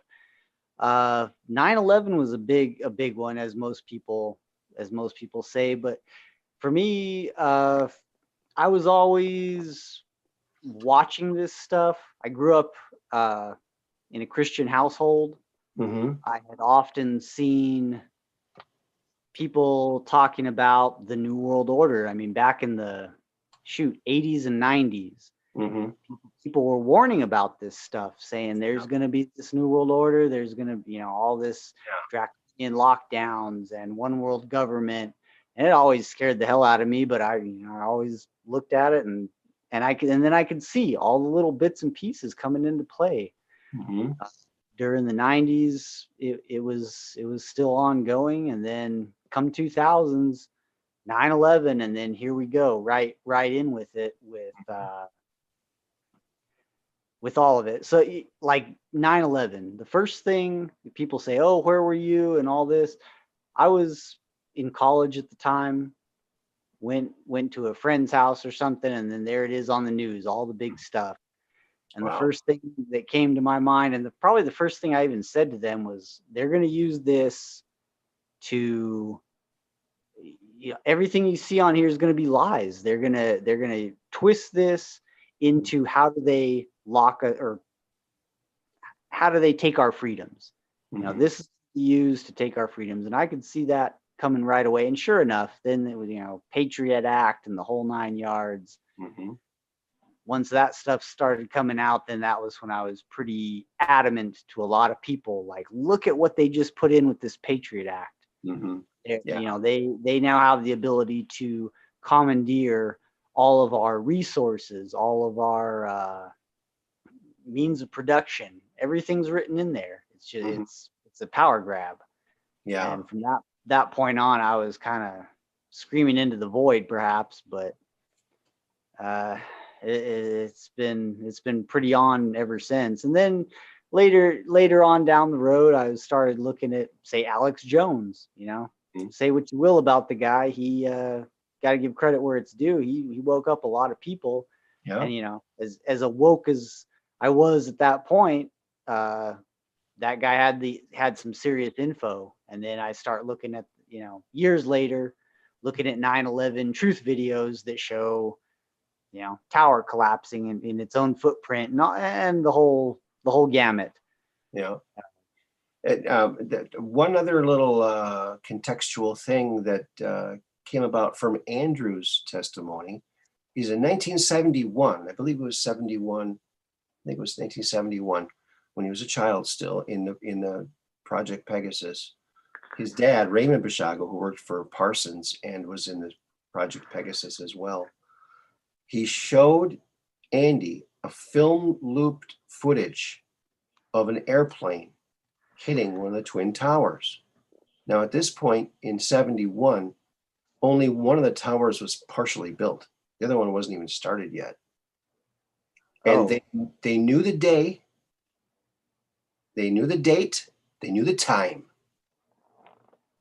Elements of our government, of our secret government, the CIA and DARPA, knew that it was going to happen, when it was going to happen, the day, the time, everything. They could have evacuated. But no, they used it, like you said, to start this thing, this war, these wars. Horrifying. I mean, the fact that they knew about it since before the buildings were even completed, they knew what was going to happen. I mean, they could have built it with a hole the size of an airplane, so it would just fly right through there, like in a cartoon. But yeah, that just freaks me out. That they wouldn't. How heartless can you be? I mean, so yeah, he was shown lots of things, and one thing that he revealed. Now, this is like a bombshell that he revealed last couple shows on the Quest for Truth on my channel. He was the second youngest member of the a childhood participant of Project Pegasus. There was 140 school-aged children involved nationwide. And he was told by this guy named Wang that, I think that was his name, that he was maybe the second youngest in the program. Well, he met the youngest when he teleported into the future using chronovisor, fourth dimensional chronovisor. He traveled from 72 to 2010. He was about 9 or 9.5 years old, to 2010. And when he got there with this other boy, there were two other boys there. And the one boy said, "Oh, are you boys in the program?" And Andy says, "Yes, my name's Andy." And then the other kid said his name, David. And Andrew asked what his other person's name was. He said Garth. And Andy thought that was his last name. He said, "Well, what kind of name is that?" And Garth said, "It's a name. What do you mean?" And then he found out that that was his first name. He'd never heard that as a first name before, being a 9-year-old kid. But he said, where are you from?" "Oh, Tulsa, Oklahoma, near Tulsa." "And what's your birthday?" "February 6th, 62. Now that's the birth date and the place that Garth Brooks was raised. Now, Andy can't remember what the last name was, but he's pretty sure it was Garth Brooks. Yeah, that was quite a reveal there. That was very interesting. Yes. Isn't that freaky? It is. And it seems like a lot of those encounters or people involved do tend to make a way into public life, I guess, in a sense. You know, you end up with celebrities or academics, things like that. People that I don't know if it's boy, it's hard to say. I don't know if it's that they are kind of groomed for that, or if they just have inroads to those things, or if they're unique people that that are predisposed to making their way in that scenario. Yeah, I think that is probably it. And also, I think one of Red Pill's recent from last night, his guest, his father was in some of these programs too, and he said that the neighborhoods that they settled in had a lot of other people in the programs, so they could like talk to each other, live a semi-normal life. So yeah, I think that they do that. And yeah, there was a boy on Andy's block that was in the programs with him. He's the boy that lost his feet. He slid off of his ankles when he teleported. 9-year-old kid lost his feet. He lived right down the street from him. But yeah, very strange. But a lot of these people and some of his classmates that he's approached, they'll remember it, and then he'll talk to them the next day, and then they won't remember it. So now Andy had to overcome the mind wiping that they do, and even with all of his memory work, he still was unable to remember his Mars experiences until Brett Stillings informed him that, "I remember you, Andy. You were in the Mars Jump Room program." And then slowly he got those memories back. But so Garth might not have any memories. He might have PTSD and you wonder why, for different things, but he might not remember it. And if he did, they also instilled in these kids not to ever tell anybody. So even if he did regain it, he might not tell. It could disrupt his career or anything else like that. But Andy's going to live to 117, according to his father. You imagine your father telling you you're going to live to 117? Wow. That I sure hope so. I mean, he obviously has some health issues, but Yes, he does. Yeah. But he is volunteering to be one of the first for artificial organs, so that maybe that is what boosts him. Mm-hmm. That would be great. That would be. I wouldn't want to give him one of my kidneys because they're like full of stones. That wouldn't be good. He'd be calling me up, "Oh, Aaron, another kidney stone from your side." Yeah. Oh boy. I don't Well, think they would make it. Well, I gotta say, I've been considering calling in during one of Andy's shows. Maybe I should run it by you first, but one of these days, I don't know if I'll be able to do it this Sunday, but one of these days I would like to talk to him, because there's a few things I can't really square with okay, and not so much his story. Like I have no reason to disbelieve his story right. or his experiences. That all seems frankly plausible, even though Mhm. it's a little out there. It's certainly plausible, and Sure. he's adamant about it. And the one thing that I do take issue with, perhaps, is his politics, which Yeah. is very hard for me to square. Well, For instance, I would point out that from based on what he's saying, it indicates that obviously there's a deep state, a group of individuals that has knowledge beyond what the Mhm. normal populace does, obviously. Mhm. And for me, I look at that and I say those people are keeping that knowledge from us, which uh, he admits they are keeping these Mhm. technologies and the rest from us. Mhm. So I always question, well, why would they do that? And in my opinion, the only reason anybody would ever keep such a thing, such a life-changing, humanity-changing set of knowledge from a person, is for control, to keep a populace enslaved. You don't want those people having deeper knowledge of anything. You want them as sheep, cattle, you name it. Mhm.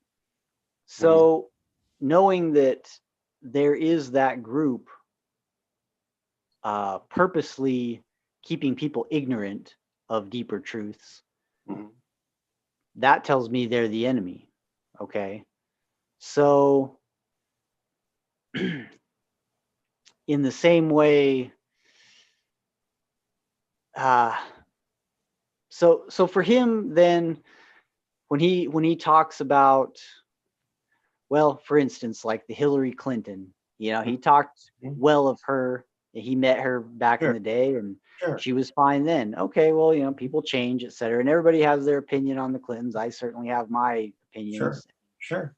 and not based on internet rumors, like he disparages, which is fine. Right. But based on what I've seen and all this, there is groups that are in the know. Hillary, perhaps, Mhm. or I would say anybody at the top levels of government, Biden, or you name it. Mhm. These people know at least to some portion of what's going on. Mhm. Uh, Right. yet they keep it hidden. And not only do they keep it hidden, they use obfuscation, they use straight out lies Mhm. to steer the populace. Sure. For instance, he talks about global warming, and I don't believe in global warming, or in the perhaps I would say a better explanation would be, I don't believe that we have any control over it. I Mhm. don't believe that humanity and their carbon output has any effect on it. Right. They claim that one volcano going off basically equals the entire industrial age. It's 150 Right. years. Right. Right. Right. Yeah, Yes. I agree with you. I totally agree with you now. But there was a time not too long ago, actually, that I was thinking exactly like him. You know, I thought, well, if you start your car in the garage and you're in the garage, you'll die. It's only, you think about all the tons and tons of stuff that's released, but also the volcano thing. So remember now, he went to many colleges, so he was indoctrinated into all of these um, classes where he learned, about the environment, and, were they slightly skewed to one way or the other? Now, I believe that China has infiltrated our schools and other elements, and they they're pushing the ecology to stop our manufacturing so they can take it over. So I think there's a nefarious backstory to this whole environmental movement. I think it's a great idea to keep the planet clean, but I lived in the early 80s. I lived in Rhode Island, and I remember back then in the 80s, early 80s, it was told to me that, the smallest state, Rhode Island, has like millions of people living in it. It's the most densely populated state, and yet 65% of the land is unexplored, undeveloped. So we only expand into areas where we build roads, pretty much, unless you're going to go hiking or whatnot. But so there's no overpopulation. That's all a myth, and it's built into the whole. The problem is you get those degrees, and you don't want to disbelieve something that you worked that hard for. But if you listen to William Tompkins, he said all of our textbooks are false information, half truths. But now, as much as Andy does talk about that, he is a Democrat. He wants to run as a Democrat. And I see him as kind of a Tulsi Gabbard type Democrat, or, what we think of as the JFK type Democrat. And certainly we can all agree that the Democrat Party needs some moderates, and he might be just the thing for them. Tulsi Gabbard, I think, would have been the ideal choice, but of course she was a veteran and wasn't deep state enough for him, I guess. But I would agree. She was uncontrollable, so they had to shut her out, and she was shut out pretty swiftly. I saw her as probably the only viable candidate they had on that side. I think she could have, maybe not beat Trump. I don't think anyone can beat Trump. Certainly Biden didn't. Because if think about this, if this line of crazy logic continues, if you want to be a successful politician, all you have to do is stay in your basement, call a lid every morning, insult all the people that you're going to be representing, and you'll get more votes than anybody else. Have 12 people show up at your rallies, and you're going to be the most successful person in the world for whatever you're running for. It's the first time in history that's happened. Pretty astounding. Yeah, it's and I have some liberal friends, because I used to be liberal, and I don't see them posting how great Biden is. Like Trump supporters were always saying how great Trump was. Of course, I don't agree with everything Trump says or does, but I think that he was definitely the most popular president I've ever seen. I always wondered what it would like to be alive during JFK's time. And I think we did just experience that, but only times 1,000, because the press hated JFK too. So it was very similar, I think. Yeah, I think so. Yeah, I think we did perhaps see the most popular president certainly in our lifetimes, and maybe in history. It birthed a whole movement, and it's shaken things up. The parties are dwindling. The Republican Party is on life support. The few people that are in there that are worth a darn are getting massive support, and the ones that are the rhinos, they are seeing some serious backlash. So he shook things up in Washington, that is for sure. More than anybody. I mean, he's kind of the prince of politics. Prince shook up rock and roll, didn't he?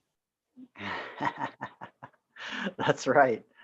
Yeah, it it shined a lot of light on a lot of things. It made a lot of people drop their masks. Oh yeah. Yep. Yeah, we have a mask mandate here, but I never wear a mask. I refuse to. It's just crazy. Luckily, I live in a relatively small town, and no one bothers me. I think the person at Walmart, the first day over a year ago now, I walked in without a mask. He said, "Would you like a mask?" I said, "No, thanks." I said, I have a condition. And they never asked me a question after that. So I have a condition. So That's pretty nice. yeah. Well, I'm in Democrat-controlled New Mexico, so even in regardless of what town you go to, small or large, it is there's some. It's zombie apocalypse over here. It is Everybody. here too. It is here too. In Wisconsin, it's Democrat. We have a Democrat governor. So yeah, it's that way here too. The Republican Senate just about a month or two ago struck down the mask mandate because it's unconstitutional. Nice. That's the Constitution is your get out of jail free slip for your masks. And this is another one of my little inventions. So you can't even see it. It's called a super cube. Look at that. It's a square Super Bowl. They're a lot of fun. Dogs love them. Usually you can see them. Let's check the chat here. Let's see. X22 rocks. Yes, it sure does. CJ in AU. Just became mandatory to wear masks in public transport. Food has increased exponentially also. Yeah. It's crazy out there. You have to reach the precipice though, right? We're at the precipice, boy. We are out on the very edge, teetering over the abyss, looking down into what we could be falling into. And I think hopefully people are finally seeing where we're headed. Yeah, I saw it right away. I mean, with the mask, I thought this is the Chinification of America. The attempted Chinification of America. Sadly, my folks both got the you-know-what in the arm. And I'm very upset about that. But, it's their free choice. My dad's 81. And he survived Legionnaire's disease back in the 80s. And he quit smoking, but now he's got lymph node cancer. So chemo. Yeah, I'm sorry to hear that. Yeah. Well, he's in my prayers each day, as are you. Oh, thank you, Dark Brain. Thank you, and you'll be in mine too. Thank you very much. You're very welcome. I pray that he's healed and fully restored from all that. He sounds like a tough guy. He is a tough guy. I mean, when he came close to death in the late 80s when he had Legionnaire's disease, and they transferred him to a hospital where they had a lung vacuum. And I went in to see him like shortly after he got out of his first little thing there when they transferred him. If they would have waited another half hour, he wouldn't have made it. But I told him I loved him, and he grabbed my hand and he squeezed it. He squeezed it with such power. And that's when I knew he was going to make it. He has such power, such strength, strong dad. Great guy, Frank. You're a lucky guy. Thank you. Yeah, my mom's great too. Luckily, I still have both of them. And I hope they'll get their second shot, and I hope I have them a lot longer too as well. Yeah, that's a blessing to have them around for so long. That is really something good. It is, yeah. It's something else. It really is. Well, I'm looking over here at the chat, and let's see. Lots of people still in the chat. And, as far as Andy's politics, you know what? He can be whatever kind of politician he wants to be. He's seen himself as president. And, President Kennedy was a good Democrat president. And like I said, we need more good Democrat presidents. We need good on both sides. And then we'll always have a good person. That's the way I look at it. I wrote in my vote in 2016 for Andrew. I think he got like 20,000 votes or something like that as a write-in. But yeah, he has been told several times by the CIA that he would be president someday. The last time he talked to Courtney Hunt, his CIA operative that was filling him in on all this stuff, who's passed away now, sadly, that he said, well, am I going to be president still? And Courtney said, well, it looks like you get close. We're not quite sure. We're not quite sure how you do it, but you get real close, but we're not sure if you're going to make it or not.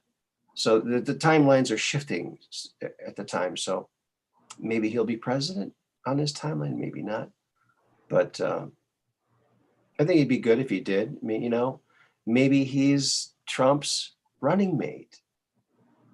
That was talked about. That would be something.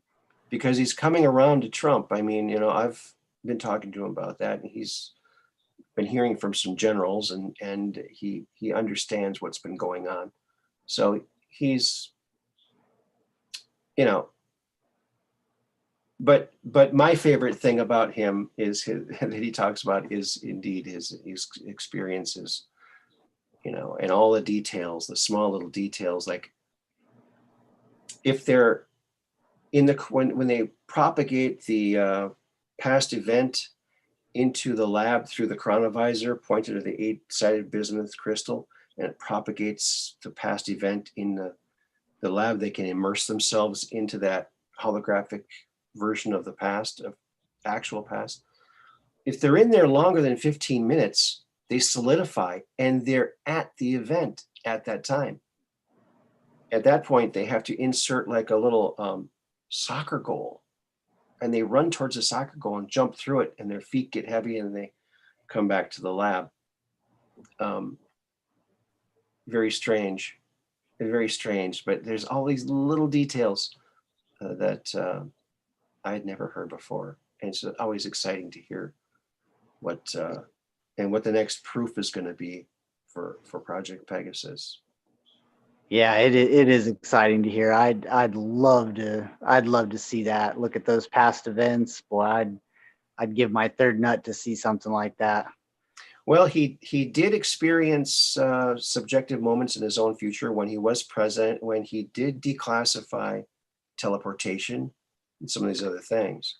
So, the chronovisor to see past events at science museums, and school trips and things, to see Omnivision movie of the, signing the Declaration of Independence, or, Columbus landing, in America, all these things. And dinosaurs, I mean, my goodness. You could follow a dinosaur around, find out where he dies, and then dig there and get the bones, right? Oh, yeah. Archaeologists are going to have a heyday with that. It would change the world. It would absolutely change the world in such a vast way. It'd be the new a new renaissance. And the courts, I mean, you go to court, okay, Mr. Smith, you're being charged with robbing the First National Bank. How do you plead? Guilty or not guilty? But just to let you know, we're going to look at the chronovisor. We're going to see exactly what happens. So this is your last chance to admit that you did it. Oh boy. You could solve every crime, every single crime. So I think it would be a big boost to humanity. I can see why politicians would not want that available. Yeah, right. But as far as religion goes, Andy says that, he, Connie Chavez, and his father and some other people in the programs in Santa Fe, New Mexico, had a little theater, private theater. They saw film footage of the holographic chronovisor, film of the holographic chronovisor of the crucifixion of Christ. And he describes his face and what he looked like, and he also showed his actual ministry, where he was talking to people and helping people throughout his life. And then at the end, they showed the crucifixion. But so imagine what that would do for Christianity, to be able to actually see Jesus walking around in his sandals and, helping people. Can you imagine what that would do? It absolutely needs to be seen. Yeah. And his dad said that he saw the resurrection. He said 2 men helped with the rock, not angels, men. Very interesting. That is. I would love to see it. I mean, Yeah, it wow. should be. It should be made. I mean, they've been sitting on this stuff, but the problem is when they sit on this stuff too long, and the people who know about it pass away, and now where is it? It's lost forever. And that's why it's really important that Andy's doing this, and that we call our Congress people. Look, we know about teleportation. They've had it since the 70s. Andy tells a story. You might have heard it if you've been listening to the show, where he and some other kids were teleporting in 1972, and all of a sudden they, by mistake, through some fluke, they teleported to 1992, from 1972 to 1992. And some of the kids that were there were kind of upset and crying, and Andy's trying to calm them down, because he's the leader of the group. Look, some of our relatives will still be alive. They'll just be a little older. If we can't get back, we could still, find family to live with. Don't worry about it. But Andy knew the protocol, and he went to the authorities he was supposed to go to. He said, I need to talk to the person in charge of this program or this agency. And they finally did. After about a week, they got that person, and they said, okay, it's going to take a few days to set up. It's going to take longer than you're used to. It's not going to take seconds. It's going to take like a half hour or longer. We're going to have to give you oxygen tanks and suits so you can breathe.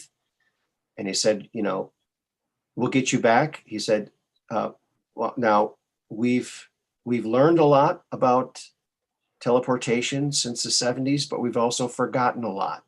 So it's going to be a little bit maybe painful. And Andy said it was kind of painful.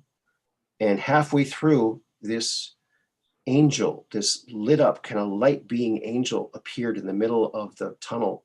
And that angel led them through to the rest of the way. And he said when he landed on the tarmac at Curtiss Wright Air Force Base, he landed on his back, and it cracked the shield of the helmet that he had on, because he hit so hard. Normally it lets you down easy, but that's the problem with keeping things too secret. That, my goodness, from 1972 to 92, they'd lost some of that ability. That even more we need to get this out. We need to get it out before all the people have passed away who know about all this stuff. So get all their knowledge, start a Manhattan Project style project, get that thing going right back open. Yeah, and open source it. Absolutely. But yeah, very good, very good. And the disclosure, we're going for full disclosure, folks. We want full disclosure. We don't want partial disclosure. We want all of it. Rip the Band-Aid off. Has there been off-planet slavery, like Corey Good says? But we stop it then. This is the reason they want the slow rollout. They want to say, oh yeah, there were aliens back in ancient alien times, but not anymore. No, we want to know the real truth. So they're going to give us nuggets, like Red Pill was saying. They got this big report coming out. They're going to drip, drip, drip. They plan on taking 50 to 100 years to drip it all out, but we want it all out now. We want to know about all the crimes. We want to know about all of the 900 plus alien races that we're doing business with that we don't even know about because we're kept in the dark. We want to free all the people on the Mars colonies that are working in slave labor and other colonies across our solar system and our 12-star cluster and our 52-star cluster.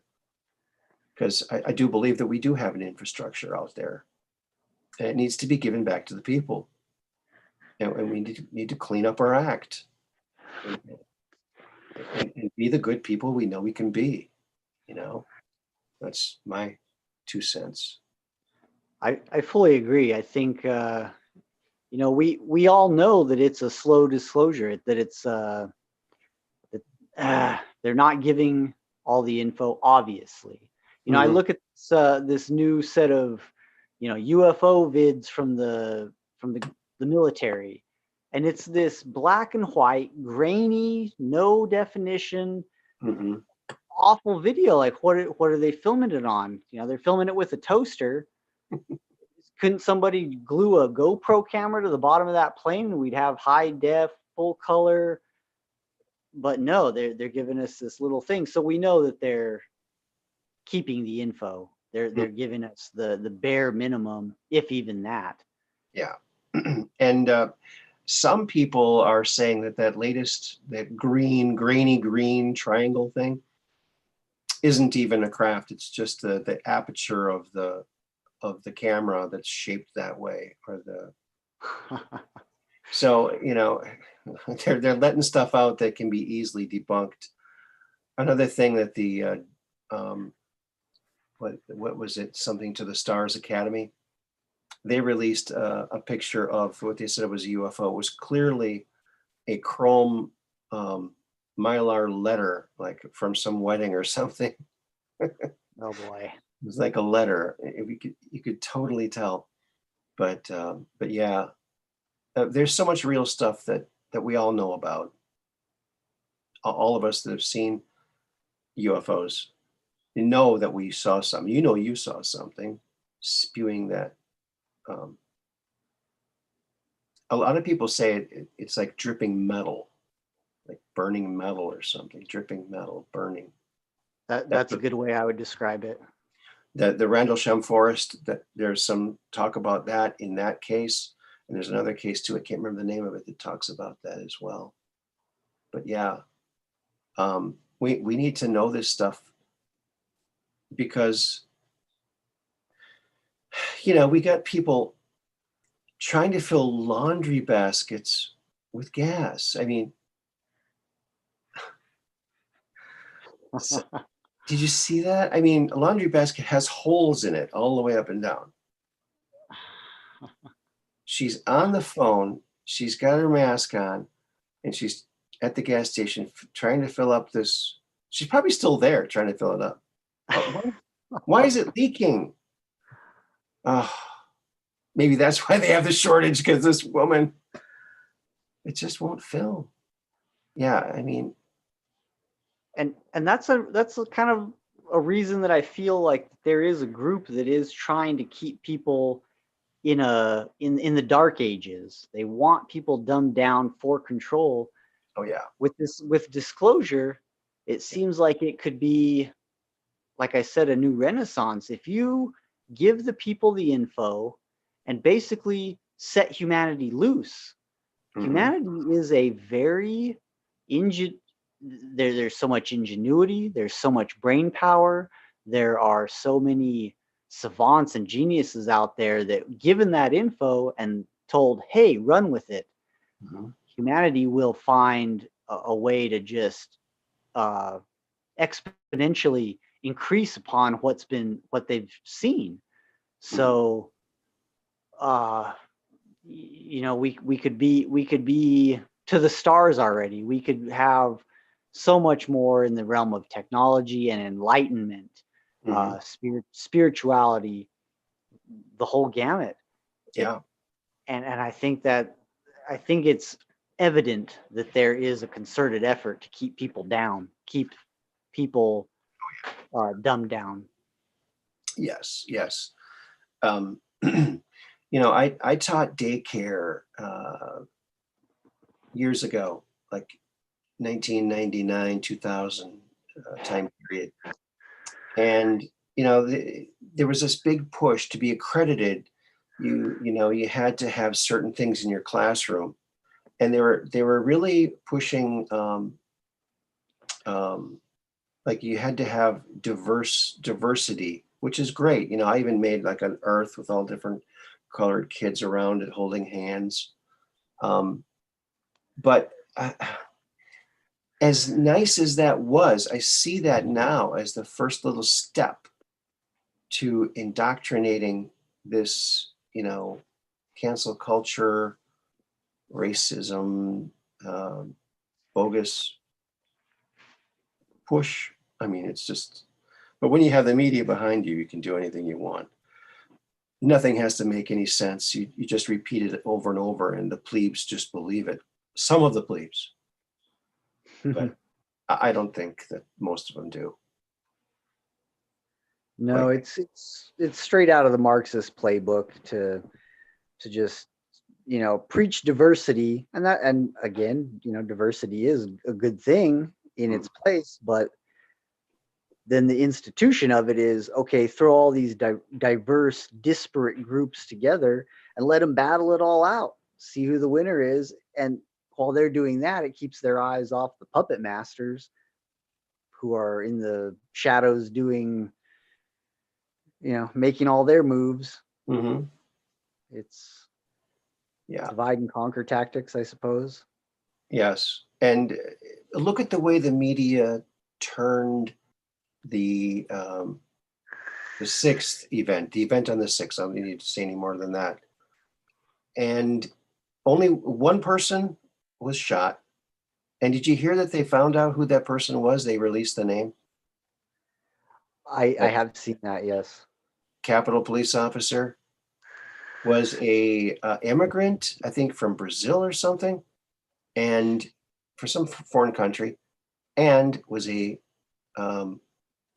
BLM member that bragged about wanting to kill Trump supporters. So, I mean, and he did. And nothing from the media except a lot of noise about their interpretation of it. You know what I'm saying? Not the actual thing that happened. The actual person who shot someone isn't even being looked at by the media.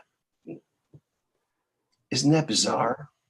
Yeah, quite bizarre. This is my shocked voice. Yeah. It's, if anything, they do the cover up, and they don't actively cover up. It's lie by omission, right? They just put it in the memory hole, black it out. No one ever hears or sees of it again. And yeah, I got an idea. Anytime that they like accuse like a Republican of some crime that they didn't do or something, they instantly just change to Democrat and they can't be prosecuted. there you go. And then they wouldn't be rhinos, they'd be demos. They'd be in the Democrat Party, but they'd be demos, right? Like that. Yep. Flip it, start spouting the mantra, and all of a sudden you're the darling of the media. Yeah. Then they could be subverted from within. It's good camouflage. Just like they did with the rhinos. Yeah. Well, but you know, I think that it's getting easier and easier to tell, you know, who's a good person, who's not a good person. I think our discernment is getting really, really good. And I think part of the reason is because the area of space we're going through is a higher energetic area of space where I think, you know, we're going to be able to read minds at some point if it goes far enough. But it's just getting easier to tell who's a good person, don't you think? I do. I think what you said, that discernment has increased. People have been sort of forced onto the battlefield, and it's either learn or die kind of situation where we're pushed to the precipice where you are forced to either discern what's good or be swept along with all of the changing winds. And also a lot of the masks have been dropped. Trump came in there, forced a lot of hands. A lot of people had to show their cards. Yeah. And I think that was a big one. Like the media, for instance, a lot of people didn't know that the media was lying to them, and all of a sudden Trump comes in there You're and fake news. makes the media, the fake news, ramp it up to, I mean, it was pretty bad before, but they had to ramp it up to 10, and then they ramped it up to 11, and then and on and on. And even the most dyed in the wool normie was forced to say, wait a second, I think there's a little something going on here. And yeah, sure enough, there's a little something going on. I think what needs to happen is, maybe the white hats need to get, infiltrate into these newsrooms and get their guys to be the cameramen all over the country. And then at one particular moment, they just come in and arrest everybody, but these cameramen are keeping it rolling so they can document it, because they're working for the white hats. I think that would be fantastic. Just arrest all these people, still turn all these people because they're, pushing propaganda. I think that'd be great. I believe in a free press, but we don't have a free press right now. We have a paid for press. Oh, yes. Yeah, if that happened, I would be cracking the champagne, because it does need to happen. It's been said that the mainstream media is the enemy of the people. I've believed that for years, but even more so now. They are maybe the biggest enemy of the people, at least on the surface of things, because they harm my fellow citizen. They harm them by brainwashing them, by pushing all the lies, by twisting the truth and pushing lies. They absolutely need to be held accountable. They are the biggest enemy, in my opinion, because they have the most power. They've got these multi-billion-dollar corporations that can flood the airwaves. They've got every voice in unison across the spectrum, pushing things 24 hours a day until people are just, if they didn't believe it at first, they're just beaten down into believing it through sheer repetition. It's a behemoth. Yeah, maybe we should stop calling it the press and calling it the oppress, because they oppress us, right? Huh. That's they're Irish now. Oppress. Yes. What do you think about the Mandela effect? Do you ever dig into that? I've definitely seen a lot about it. I've never put much credence into it, truthfully. Really? I suppose it's possible, but then again, how would I know? If something changed, unless I remembered the opposite, I don't know if I could ever. Would there be a way to confirm it? Unless you're affected by it, I suppose.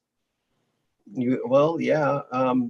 There's one that happened here that I noticed in my little town here, Sturgeon Bay. A couple of years ago, we had a new auto parts place. Although we have every other auto parts place in a town of 9,000 people, like 6 auto parts places. Why do we need so many? But O'Reilly's came in. Have you heard of that one? O'Reilly's? I have heard of. I do know O'Reilly's. Okay. Do you remember what the logo looks like and how it's spelled? I mean, that doesn't have an S. Doesn't have an S on the end. Huh. O'Reilly's, because now it doesn't. It's just O'Reilly.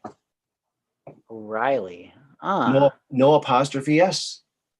And I went into the place because I'm Irish, and I noticed when they put it in, oh, O'Reilly's, because there's a Kitty O'Reilly's here, a little bar.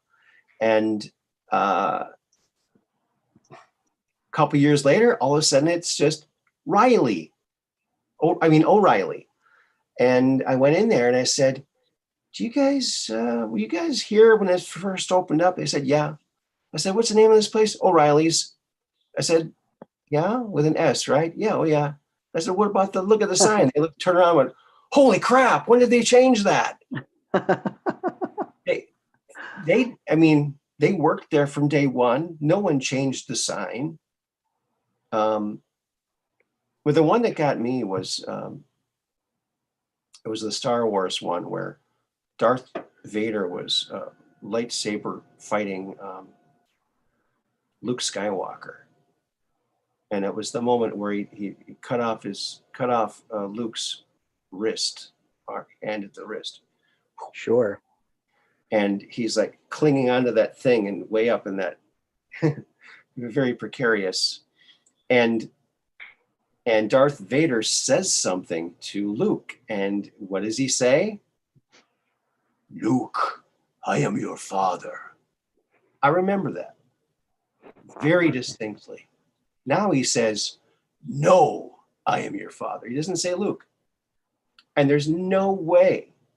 And I even checked my DVD of it, my VHS. Was it VHS or DVD? And it was an old copy. It changed. It was changed in the old copy. And that just blew me away. It freaked me out because I'd watched it numerous times. It's always Luke. Because that was like the saying of that show. Luke, I am your father. Everyone was like trying to say that. That's one of the biggest ones that I've seen. But okay. I've got one for you that was brought up in a chat the other day. Okay. And maybe we could pose this question to the chat here. I can't see the chat, but let's pose the question. Let's see what they come up with. In the Bible, it says the lion will lay down with. What does the lion lay down with in the Bible? The lamb. Okay. Does the chat agree? I wonder. Okay. Yeah. What does the chat say? Okay. Chat says, okay. Oh, I thought it had an S. O'Reilly Auto Parts. Sinbad the Sailor. Oh, O'Reilly's is a bar in Florida, Hollywood, Florida. No, I am your father. Okay. That's the way I remember it. Okay. Mark Hamill, Al Bielek connection. Yeah, there's something about that. I can't remember what that was exactly. The lamb. So we got two of them saying the lamb. Free Range Brain says lamb, and AM says lamb. Jerry says wolf. Then Jerry also says lamb. So that's the rub. It's wolf now in a lot of the copies, right? Yeah, Jerry is correct there. I saw that question. I went and looked up the Bible verse. I can't remember the scripture right off the top of my head, but it does say that. It does say the lion shall lay down, or I'm sorry. Wolf. The wolf shall lay down by the lamb. Yeah, so I had the question wrong anyway from the get-go. I knew what you meant, though. It's funny. I knew what you meant. We're probably both dyslexic at the same time there. Yeah. But it is interesting that it does say the wolf shall lay down with the lamb, and yet so many people have that quote kind of just in their head. And I don't know if that would be a Mandela effect or not, but it's certainly it's a large scale misremembering. I don't know where that comes from. Well, yeah, I don't know about that. Good night, Mud Rabbit. A lot of people are going to bed. Yeah, it's getting kind of late here too. Is it late for you, Dark Brain? Yeah, I'm 11:45 almost. Okay. Well, it's 12:44 here. Well, folks, I want to thank you all for coming. I think we're going to bring it to a close here. I really appreciate everyone who donated. It's very much appreciated. Couldn't do it without you. And remember, tune in tomorrow, 3 to 5 Central, 4 to 6 Eastern, and ask Andrew your questions about teleporting and time traveling and all that crazy fun stuff. And Jim Morrison and Garth Brooks and all these. And he even met and played with a young Bigfoot. So very, very interesting. I want to thank you, Dark Brain. I want to thank Red Pill 78 for calling in. I want to thank Dark Brain and Red Pill's Real Red Pill Girlfriend for being awesome mods. And I hope to see you all soon. This is Aaron Moriarty signing off. Peace in. The best hair in the biz. Thank you. A Floby.